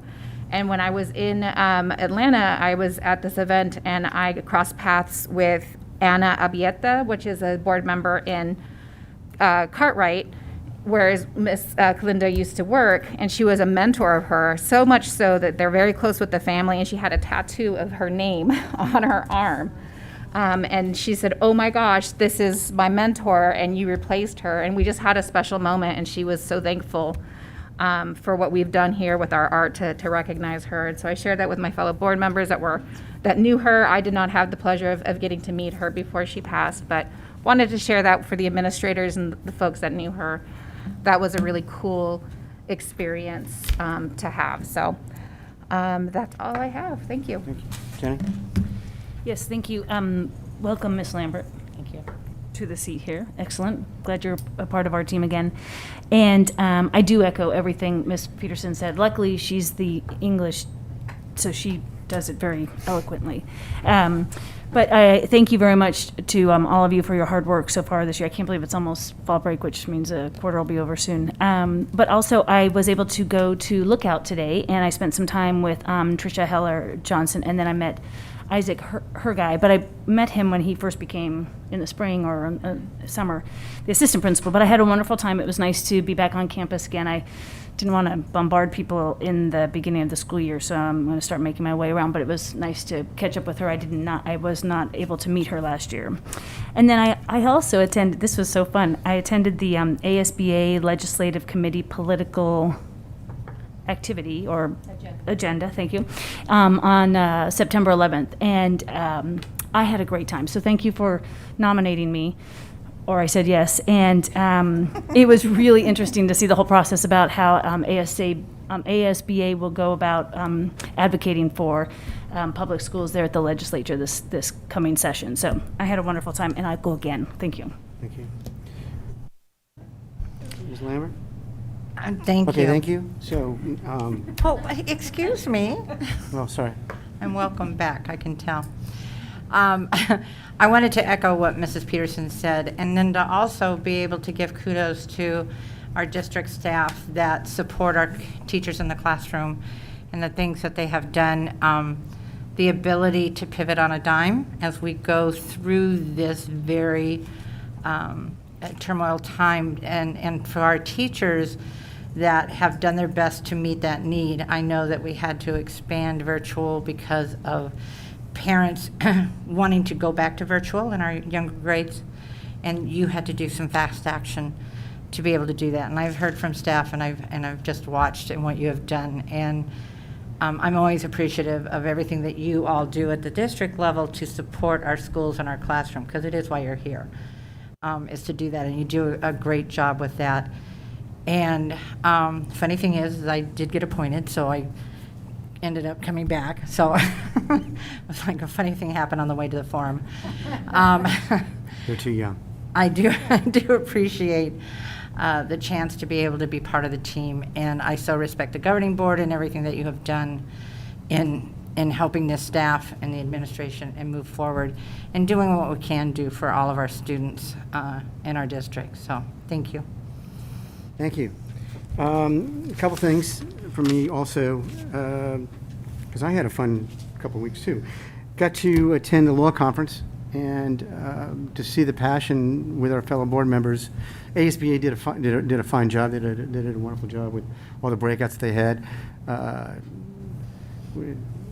Steve, you were there, and Stan, you were there, and Nikki, you presented, I believe. And while Nikki presents for ASBA, she also represents us. And so she does a fine job and makes us all look good. So thank you for what you do there. And again, just talking about the passion of our fellow board members, as you walk around and you have conversations with others, and I hope you got to experience that as our delegate. It's the advocacy is out there statewide as far as board members are concerned, and they are elected officials. And sometimes they don't see themselves as elected officials, but they're out there for all of us. It's obviously we're in love with Washington, but our fellow board members are fighting out there too for not only their districts but for the state. I also got to attend Ms. Lambert's swearing in, and so very, very proud moment for me. Dr. Stan, thank you for being there, and if Aaron Yannick is listening, thank you for being there also. Superintendent Watson did a fine job with some of the kind words that he said. I also want to take a moment to thank all the applicants that we had that put themselves before us. What a community we have. There was 45 individuals that went after this seat. And to look at their resumes and look at their applications, it was impressive. So if you're all listening, thank you very, very much. Hopefully you got our thank you letter that went out to acknowledge your participation. But we as a board thank you very, very, very much for putting your names in and taking that step. It's very courageous of you all. And we still have a lot of work to do, so feel free to, if you're listening, feel free to continue to volunteer with us, which most of you are already doing that. Want to take a moment to also thank the Employee Benefit Trust and my fellow trustees. It's a tough job to administer and have the fiduciary responsibility for the employee benefits of a district of our size with 3,300 employees, and just trying to figure out the plans. I also want to give a special thanks to the administration. We have a very, very, very small team, and the work, and Katie, right, Sanchez comes to mind right away. This young woman, she puts so much work into our district. It's just amazing. So, Katie, if you're listening, a big thank you to you for all the hard work. It is not an easy task for a district this size to administer that's encompassing the Employee Benefit Trust. Both my trustees, and thank you to the vendors. They do a heck of a job too. And I'm sorry, I'm not trying to take so much time, but I also want to acknowledge I had a meeting with the WDEA and with Sarah and Lori and Mady, and had a wonderful conversation. We talked about advocacy, retention, morale, asking for no more tasks on a teacher's plate. And I also shared the conversation with Dr. Stan. He's fully aware of everything. But the advocacy, again, we wanted to touch on. I wanted to touch on because it came up that the board, there was a request that the board advocate for the employees and the staff. And I said at the time that I can assure you that we all do. And if you listened, and if anybody should have listened to our last conversation in the study session, there was a very eloquent conversation about what's going on with social and emotional, and also with Lindsay just running through the entire list of our departments and saying thank you. It's heartfelt, and everybody, and again, I'm going to talk for the board, everybody that's sitting here are true advocates for our community, for our children, for the staff. The retention is a big part, the morale. Again, I'll point to Lindsay with the, it's really, really hard out there. I thought that was appropriate. It is really, really hard out there. And being the spouse of a teacher, I watched her go through it, but nothing like what I see today. So, again, a heartfelt thanks from all of us. And thank you all for what you do. And with that, I'll go ahead and jump over to Dr. Stanton. Sir? Mr. President, members of the board, members of the audience, first of all, again, thank you to the board. Ms. Peterson, again, thank you so eloquently for sharing. The term I'll use is empathy, because our teams are going through quite a bit, and this is not over. We too have met with WDA, WPA, many of our organizations, and that's a common theme. A common theme is that, you know, people are really working really hard, and it's difficult. It's hard. It's hard work, because none of us knew the challenges and that we'd be going for literally 20 months. So again, thank you for the empathy, for feeling that what our folks are going through. We are working on every contingency possible, but it's hard. And as I talk to my other sister districts, they're going through the same stuff. So again, first of all, thanks for that. Just a couple things. We had a years of service luncheon at the district office, socially distanced. And I just want to thank the team, the committee that put it together, because we have great staff. And one of the ways that you can recognize them is through just saying thank you for your years of service. Some were there, some were on the webinar, but either way, we were trying to recognize them. And so again, kudos to just the most incredible staff that many have been here 45 years plus. It's amazing. So thank you for that. Nobody to my right that I was referring to in particular. Dr. Bailey's been here over 45 years, folks. Just want you to know.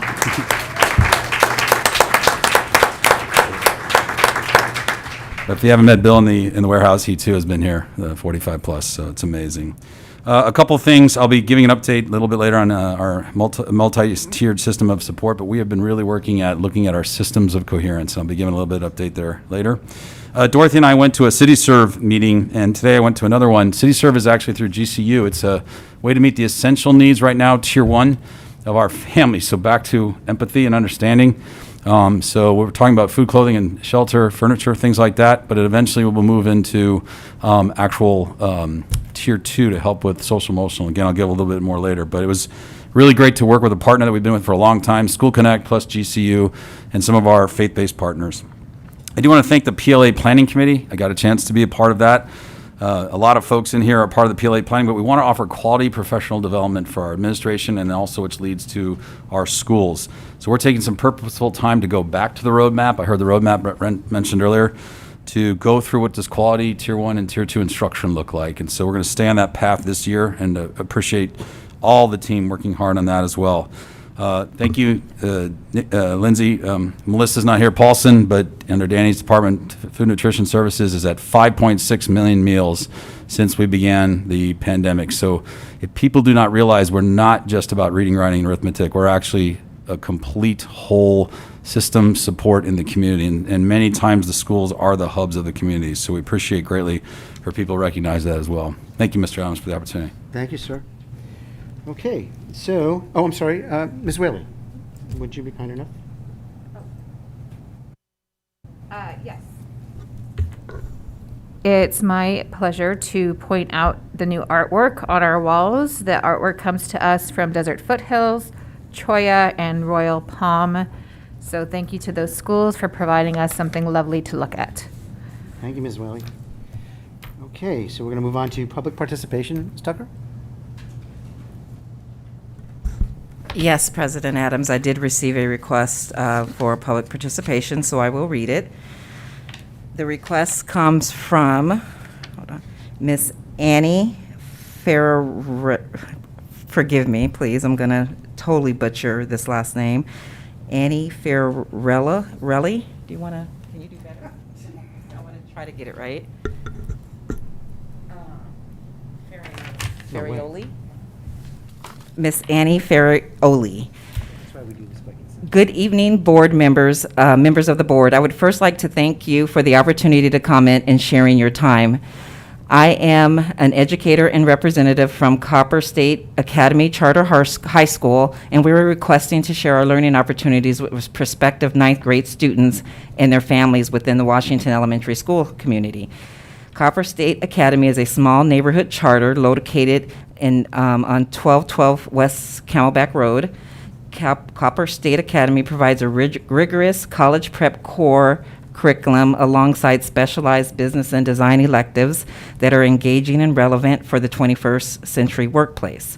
Students will build the knowledge base that prepares them for life choices as post-secondary students, consumers, employees, and business owners. In addition to sharing our learning opportunities and students, we are inviting community members to small business owners to provide structured, vetted, real-world experiences to our students. A successful and meaningful education is composed of permitting parent and student choice, input by community members, and real-world application of the knowledge and skills acquired by students.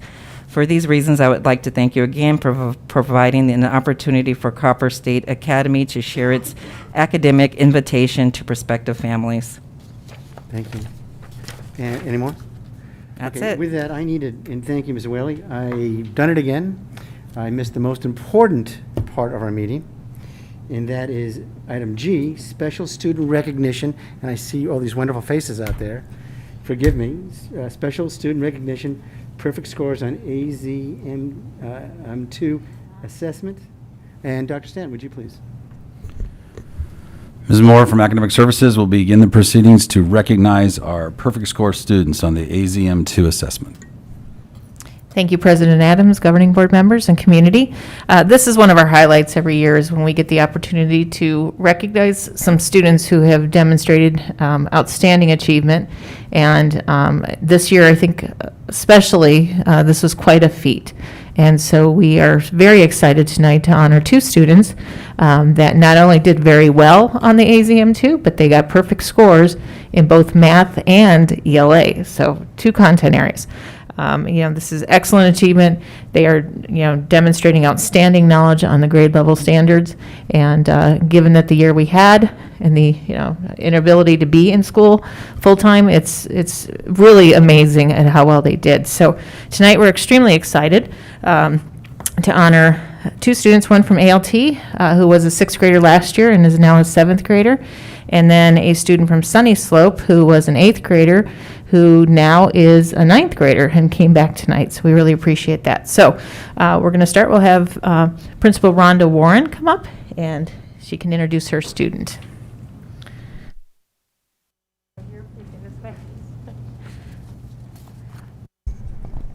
Hello, Governing Board. Can you hear me? Do I need to pull? Oh. Hello? I just need to get closer. Okay. Good evening, everybody. Abraham Lincoln Traditional School students and staff are so proud of Yanis Wee for the great accomplishments, getting a perfect score on AZM2 both math and ELA tests. This shows Yanis's ability to attend to detail and her high academic achievement. Yanis, all of your teachers wanted to be here to honor you, but keeping with the safety protocol, only 2 teachers were allowed to attend, so Mr. Walton and Mrs. Regan are here from our staff.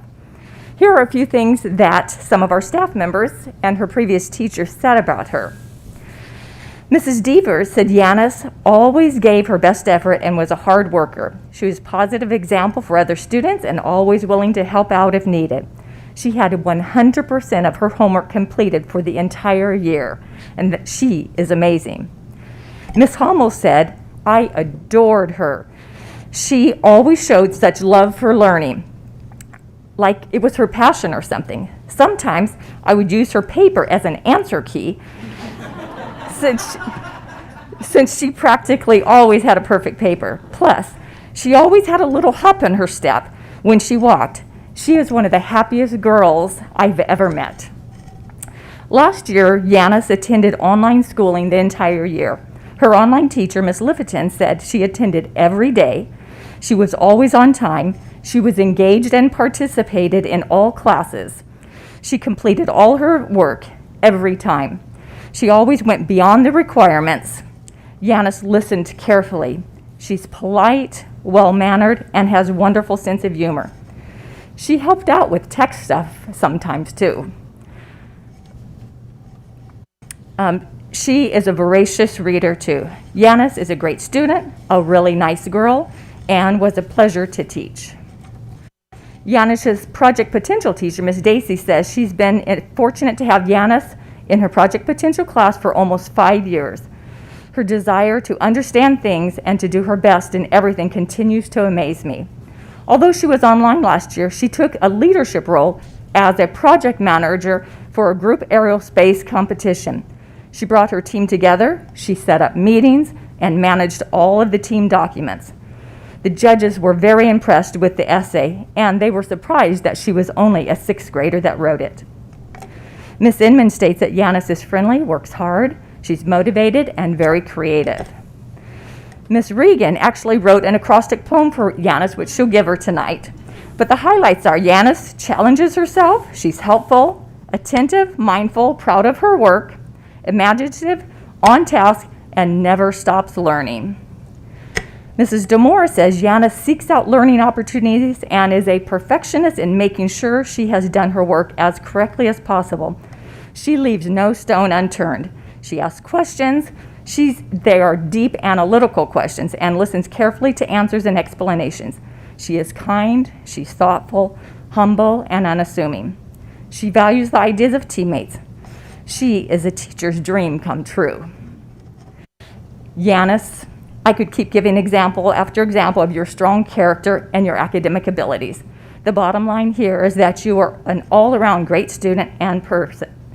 We at Abraham Lincoln are very proud of you. Congratulations.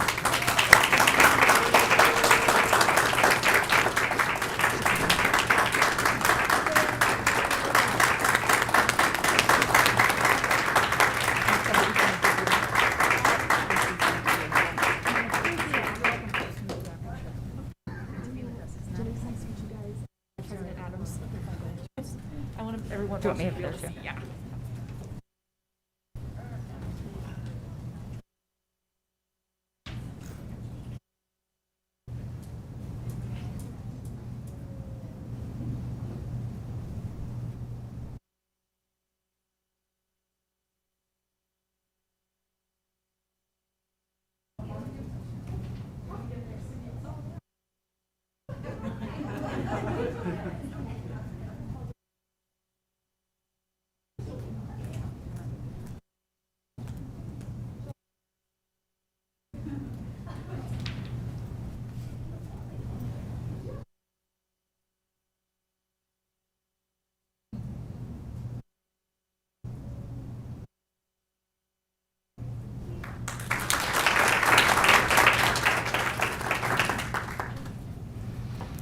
Thank you.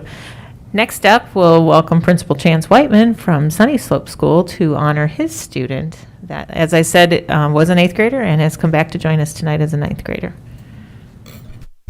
Thank you, Ms. Mora, President Adams, members of the board.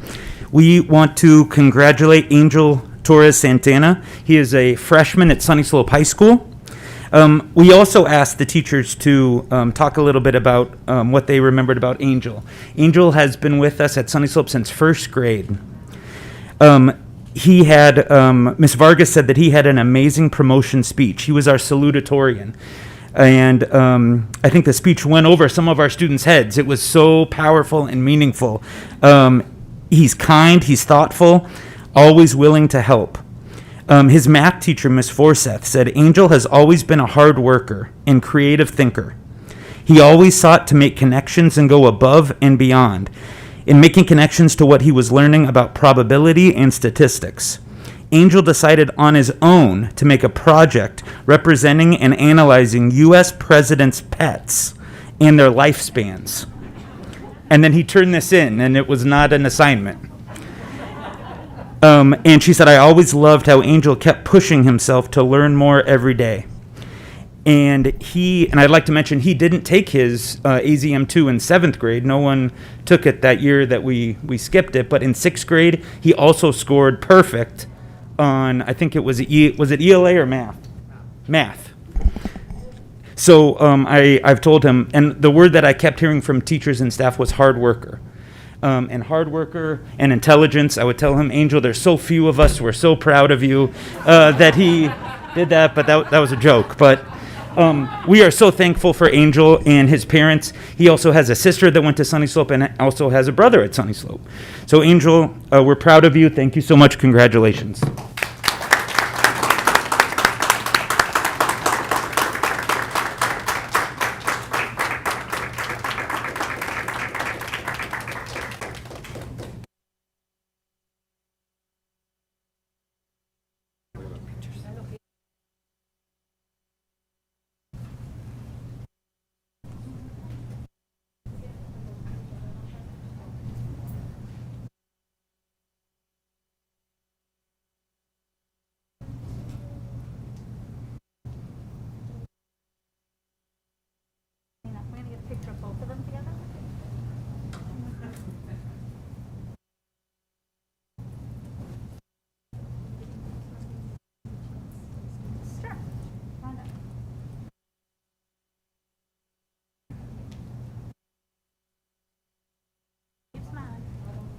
I'd like to get a picture of both of our perfect score students together, if you can. Oh, I'm so sorry. Parents, I'm so sorry.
Well, that was pretty impressive. Congratulations, guys. And thank you. Ms. Tucker, did you want to do something?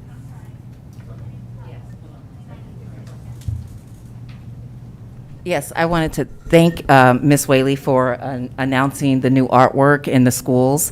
And because if you recall, when we were not having to socially distance, when we acknowledged the artwork, we invited the kids to come to a board meeting to be able to take the picture, have their family, and be recognized. Because we're unable to do that at this time, what we did do, the CAPE department did go out to the schools and take pictures of the students whose work is being displayed in the back room. So we did just want to take a moment so that both the audience, so the families at home can see their kids, and so that you can see the faces of the kids who did the wonderful artwork in the back of the room. Okay, that's really cool. That's really cool. Team, they went out, they took the pictures, and the art teachers as well. I'd like to recognize the art teachers who work with our district art coordinator, Sam Character. They do amazing work, and I just wanted to recognize them. Thank you. Okay, so if the board, all right, so consent agenda, does anybody wish to pull anything? Hearing none, we're going to go ahead and may I have a motion for the approval of the consent agenda, please? So moved. Thank you. May I have a second? I second. Thank you. All those in favor signify by saying aye. Aye. Motion passes. And now we're going on to 5A. Yes, and with that, 5A, oh, I'm sorry, before I go any further, I'd like to acknowledge the gifts from Abrazo Central Campus, Councilwoman Betty Guerrero's office, Peter Piper Pizza, the Benevente, is that correct? Community Impact Fund. So thank you all for your kindness and your donations. And now I can go ahead and move on to 5A, first reading of the proposed amended governing board policies within section G, personnel.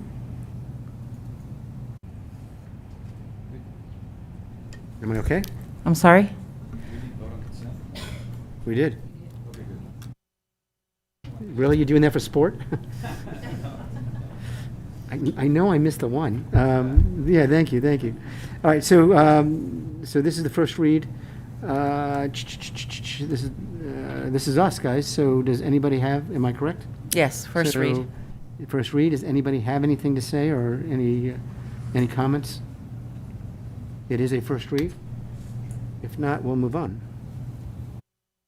Okay, so with that, let's go ahead and move on to agenda item 6, administrative services report. I'm sorry, Dr. Stanton, this is up to you now. Mr. Adams, members of the board, members of the audience, in what you've been doing a little better job. So on the, if everybody sees on the board agenda, even though it does have the topics actually in the board packet itself, it actually has topics we're going to be discussing. It's actually in there for the public to see as well. So we'll start like we have been going around. So under administrative service report, Dr. Bailey, would you provide a board an update? Thank you, Mr. Adams, Vice President, Ms. Whaley, members of the board. I am going to talk about 4 topics tonight. One is on after-school academy, parent-teacher conferences, professional learning academy, and school resource officer update. First of all, our after-school academy started this week, and that started in 18 schools, and 2 schools will be added in a week. We had over 1,100 students that have taken advantage of the after-school academy. And during the academy, this semester, students are going to be able to travel the world. Not really, okay, but they have brand new tablets that have been ordered and hands-on STEM type of learning kits. We're going to actually visit, vicariously, India and Italy. There's a strong social and emotional component, and also students will be really concentrating on reading and math and actually make individual goals for their time during the after-school academy. 183 WESD teachers are part of this, as well as 40 classified staff. So it's a pretty extensive program. I just wanted to let you know that we also do have an enrichment program, after school enrichment. So about 750 students are part of that, and that's all the way from chess to virtual art to some of our little leagues and our football. So flag football, actually. So a lot of enrichment type of activities. Parent-teacher conferences are coming up very, very quickly. It seems unbelievable that we're almost through our first quarter. We are going to offer options for parents. So there will be an option if parents want to actually utilize in-person using our mitigation types of strategies. Then they also have an option of virtual or a phone conference. We are really looking at having 100% of our parents have some type of contact with our teachers, because we think it's so important, especially this first quarter. So we are offering those options. Dr. Stanton talked a little bit about our professional learning academy. That's basically for administrators of their professional learning. We really are concentrating our best first instruction learning, looking at that learning loss, and really delving into the gaps. And so the Professional Learning Academy is really utilizes a lot of the input from our administrators. In fact, a lot of our administrators actually are sharing their effective strategies and interventions that they're using in the school. So we also have something at least once a month, which we call our business type of professional learning. So for instance, this week, we learned a little bit more about Title IX from Mr. Mattingly, as well as our new K-4 student discipline type of law that will go in and exist in September 29th. So I just wanted to talk a little bit about the Professional Learning Academy. We had a school resource officer meeting. We received our last resource officer about 2 weeks ago, so we have gathered all the school resource officers as well as their administrators and had a meeting where we actually went over the goals, what we're looking at for metrics, and updating them. And then we'll be having those meetings continuously. So those are the 4 areas that I wanted to discuss. Thank you.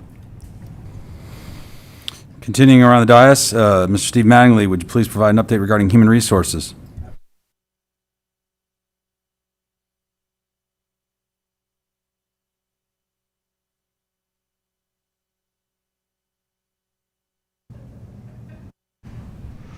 Hello.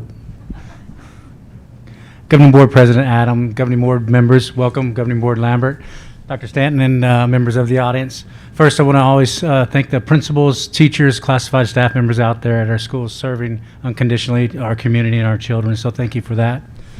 Wanted to just talk about job fairs and our staffing, and so we have a job fair coming up September 30th, specifically to address our kids' space needs and our employees there.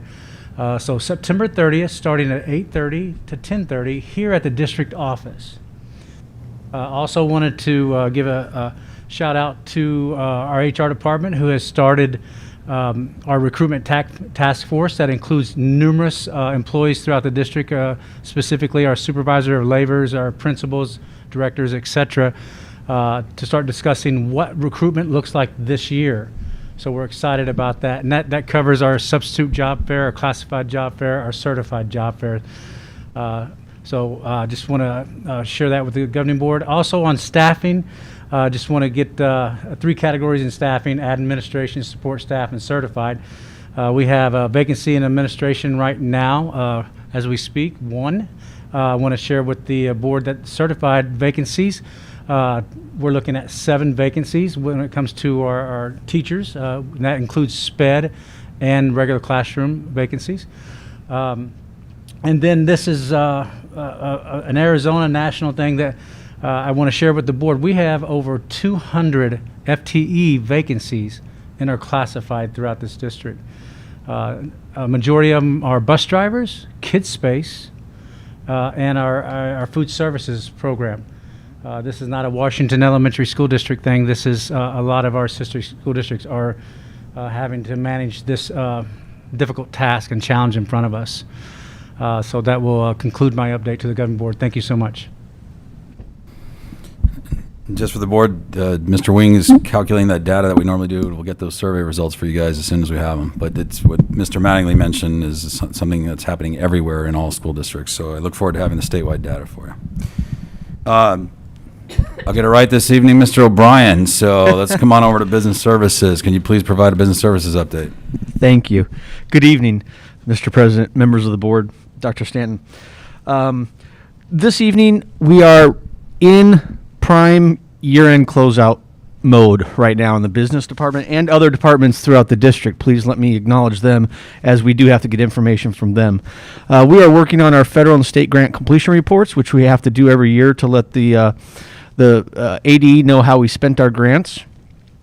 We are also working on some other state reporting that we have to do for year-end, which has to do with our leases and some of the financing and some of our bond requirements.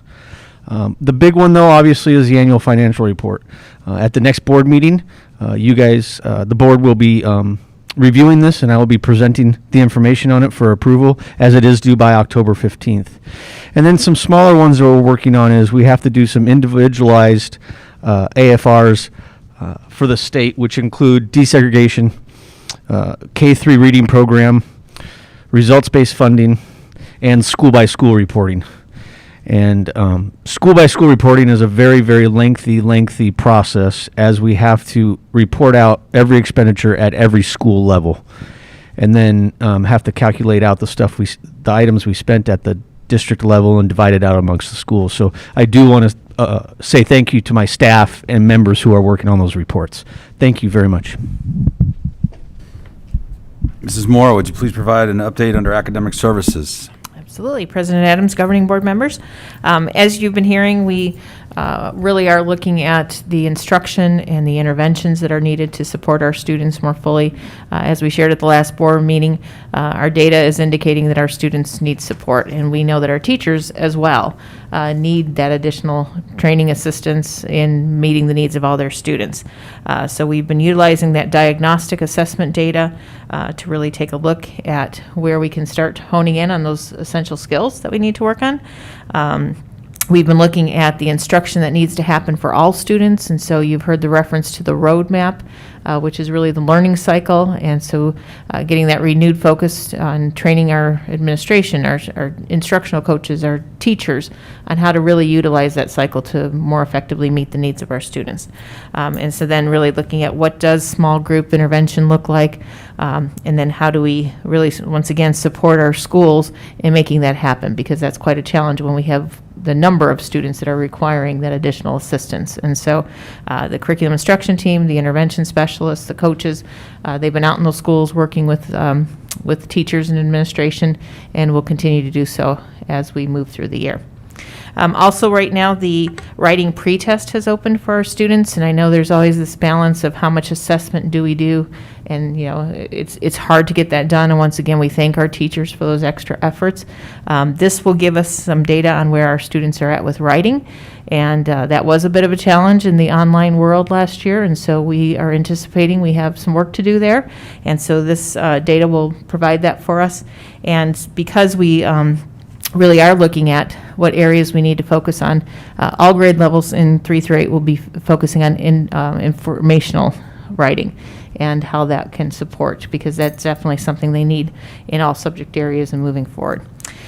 And then finally, we're really appreciate the time tonight to go through the study session on social emotional the work that we're doing in our district. That's something we are very proud of. And I think a question that was asked earlier is, what do we do well in this area? One, I think we make it a priority, and we really make sure that we keep that front and center. We acknowledge that as much as we are focused on the academic growth of our students, we are also looking at their social and emotional needs to get us there. And so we really are looking at that. So some of that data we talked about tonight, the panorama, will be very important in helping us to continue to move forward. And that is something else that I feel that we are a little bit ahead in some other areas. We're measuring what we're doing with social emotional work, and so that will be exciting to continue to look through that data. So as the students are completing this panorama data, that survey is open through October 8th, and so once again we thank the teachers and administration and staff for giving the students the opportunity to complete that, so we can get some more data from that as well. And that concludes my report. Thank you. And then to complete my superintendent's report, the benchmarks this week I sent out to the governing board. It went down a little bit, so our cases per 100,000 went from 247 to about 218, and then our percent positivity went from 13.89 to about 13.44. So Mrs. Fernandez and I were on again with Maricopa County Health today, and they're wondering if we're starting to see the plateau and where it will go. So time will tell, but I just want to make sure everybody was aware of where we are with the benchmarks. I did mention a little bit earlier, thank you for putting them up there, Ms. Tucker.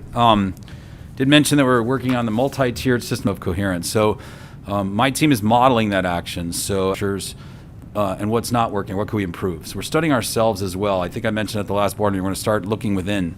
And so I want to thank my team. We're looking at, especially when we have 2 new people, this is a good opportunity to say what works well and what might we do differently to improve the system.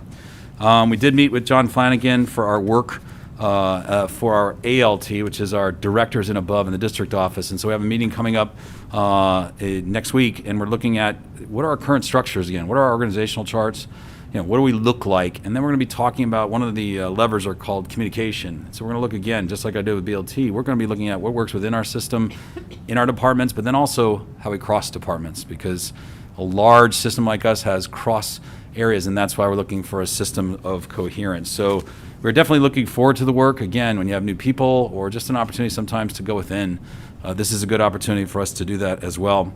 And then I mentioned our community partnerships. Today, we were with the CityServe, just an explanation, and we can probably do a presentation at some point. GCU is acting as what's called a hub. And what they'll be doing is taking items from major retailers that might be a little scratched, something like that, been returned. And they have about a 40,000 foot square foot warehouse where they will have the materials for partners to work with.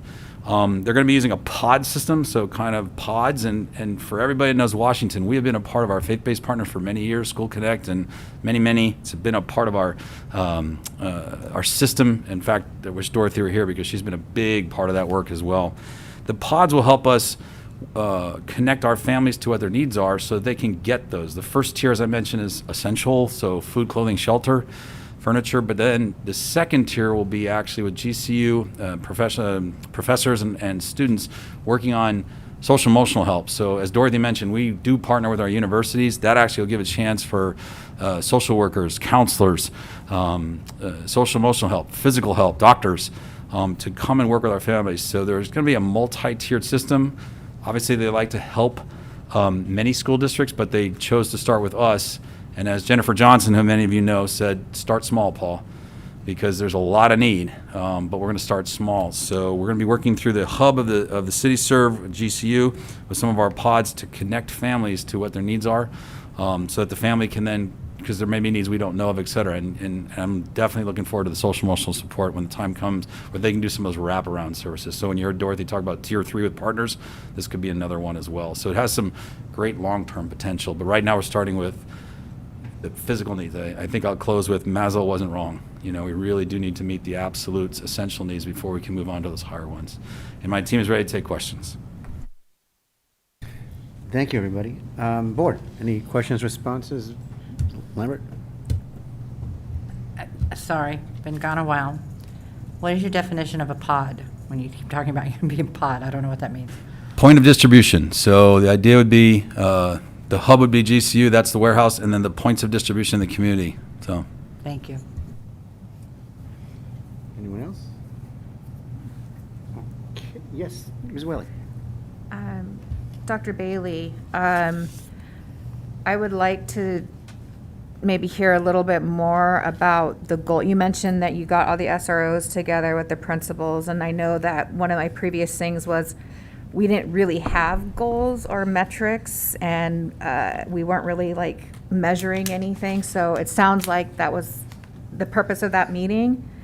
Can you give any more, or maybe that's a future report of what exactly those metrics are and how you came to that? I can certainly go into it in a future update, but what we were looking at is actually the law-related education that they're utilizing, and looking at the exit tickets, what have the students learned from the law-related education, as well as looking at some of the discipline data that would coordinate with school resource officers being on campus. We also looked at the truancy rates to see if, what effect that has.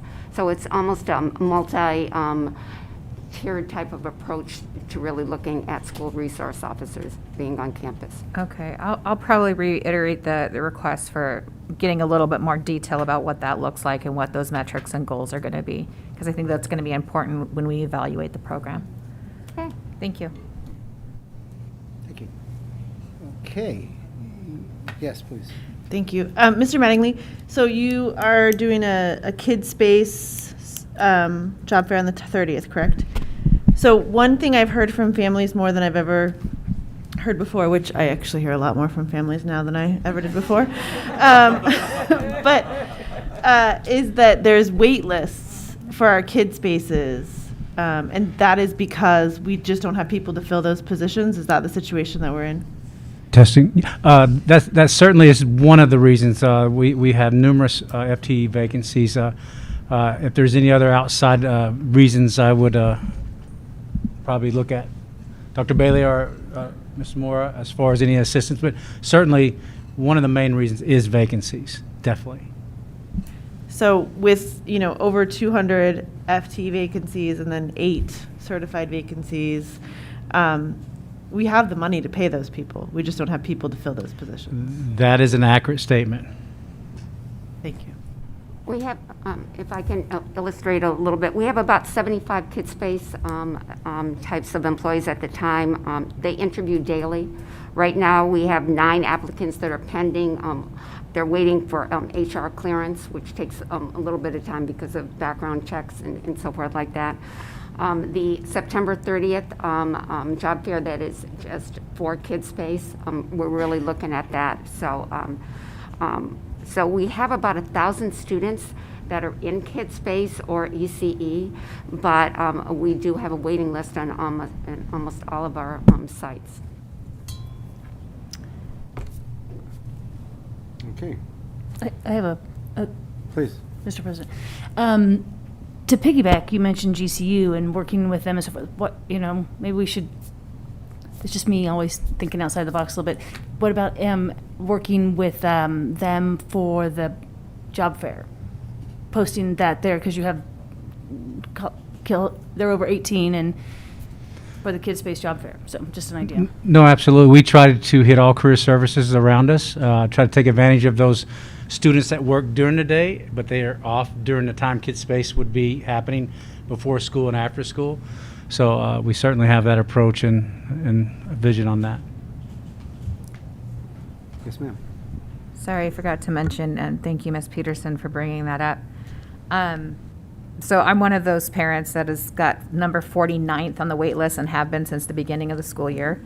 And it's very, very challenging when you have 2 working parents of who's going to pick them up at 1:45 in the afternoon or 3 in the afternoon. And I know that there's lots of parents out there, and I know that it's kind of outside of our control. This is, service staff across all sectors are struggling right now. But the one thing that I believe was told to me is that we would be getting some kind of like updates, those of us that are sitting on the waiting list, of, what the status is and, kind of where we're at. And I have, to this point, not seen anything. We know you're hanging out there. It's just kind of been, radio silence. So if we could maybe somehow let those families know, like, realistically, it's not going to happen, looks for something else, or, whatever the message is, just something. Because as far as I know, I haven't, and I might be wrong, but I haven't received anything.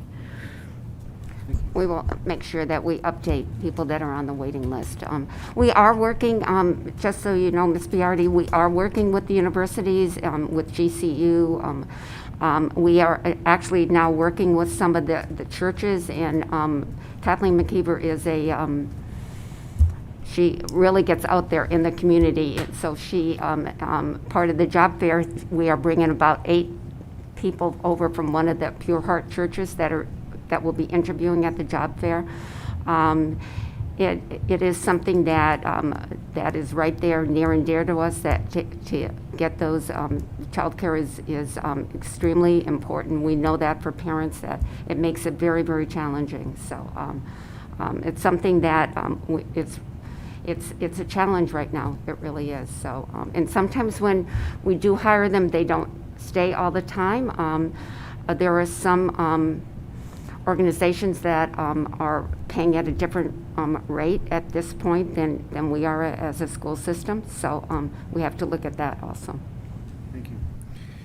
Okay, everybody okay? So, yes, ma'am, go ahead. With the bus driver shortage that we're dealing with, how is that affecting pickup and drop-off times? Sorry, wrong person. No, that's okay. Mr. President, board members, our transportation system or department does a great job of moving buses around. We do see some delayed times, and we reach out to the schools and let them know. But I do not know of any great times that we have missed or anything. It might be a 10-minute window here or there. And we have that sometimes even if we were fully staffed because of construction and red lights and all that kind of stuff. So it isn't really out of the norm. The transportation department does a good job. They also last year condensed some routes to make them bigger, and so that we lessened it a little bit, so we didn't maybe need as many bus drivers, which then helps keep it a little bit smaller in the need for floaters and removing or redirecting buses. That's great. I know that there are school districts that the buses are running about 40 minutes to 60 minutes late. So it's very hard on families. Mr. Chairman, so I could, we did receive, that came out very quickly today. Actually, multiple alphabet groups inquired, some media outlets as well, and Pam and our team are ready. But just, we have 6 open routes, but we were able to cover it. That is a lot less than other systems. And then, as Danny mentioned, to JJ and his team's work, they worked really hard to streamline those routes a couple summers ago, so we could be, nobody knew a pandemic was coming, but just to get to that point. And so we're not out of the woods, however, because, again, as you heard even Dr. Bailey mention, if other organizations, particularly private ones, do things in the external environment, it affects us. But, I mean, again, kudos to their team. And then we are working on, Lynn has mentioned on our face-to-face committee that we are working on contingency planning for this type of stuff. So, but again, kudos to JJ's team. Thank you. Thank you. I saw in the news, Peoria was on the news today regarding the buses, doing some creative things. So, it's difficult for everybody, and the workforce the way it is, and very, very difficult. So thank you, team. Anybody else have anything else?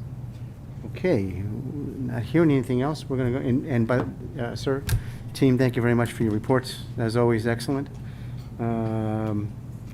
With that, we're going to go, any requests for any future reports or agenda items? Board? Yes, ma'am. I'm sorry, and I know it's because I missed the beginning of the year, so I feel like I would like a report. Doesn't have to be a presentation, doesn't have to be on the board agenda. But I would love to know the impact of the refugee system within our school district and how that's being affected and what schools that will be affected to. And maybe what the thoughts on how we're going to be able to deal with that.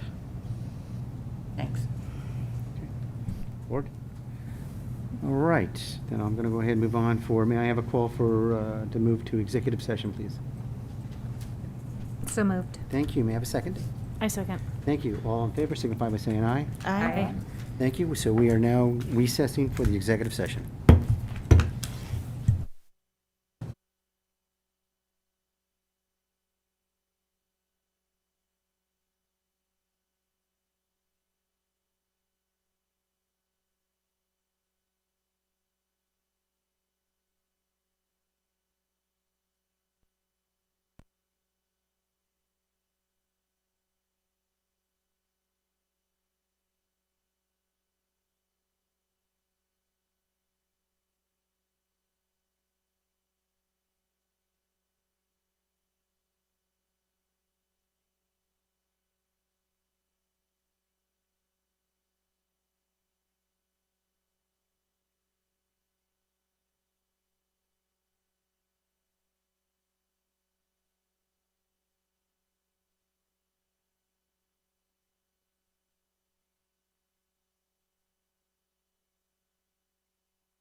I'd like to reconvene the General Governing Board meeting at 9:32. And with that, may I please have make sure I'm in the right place. May I have a motion to adjourn, please? So moved. Thank you. May I have a second? I second. Thank you. All those in favor signify by saying aye. Aye. Aye. Thank you.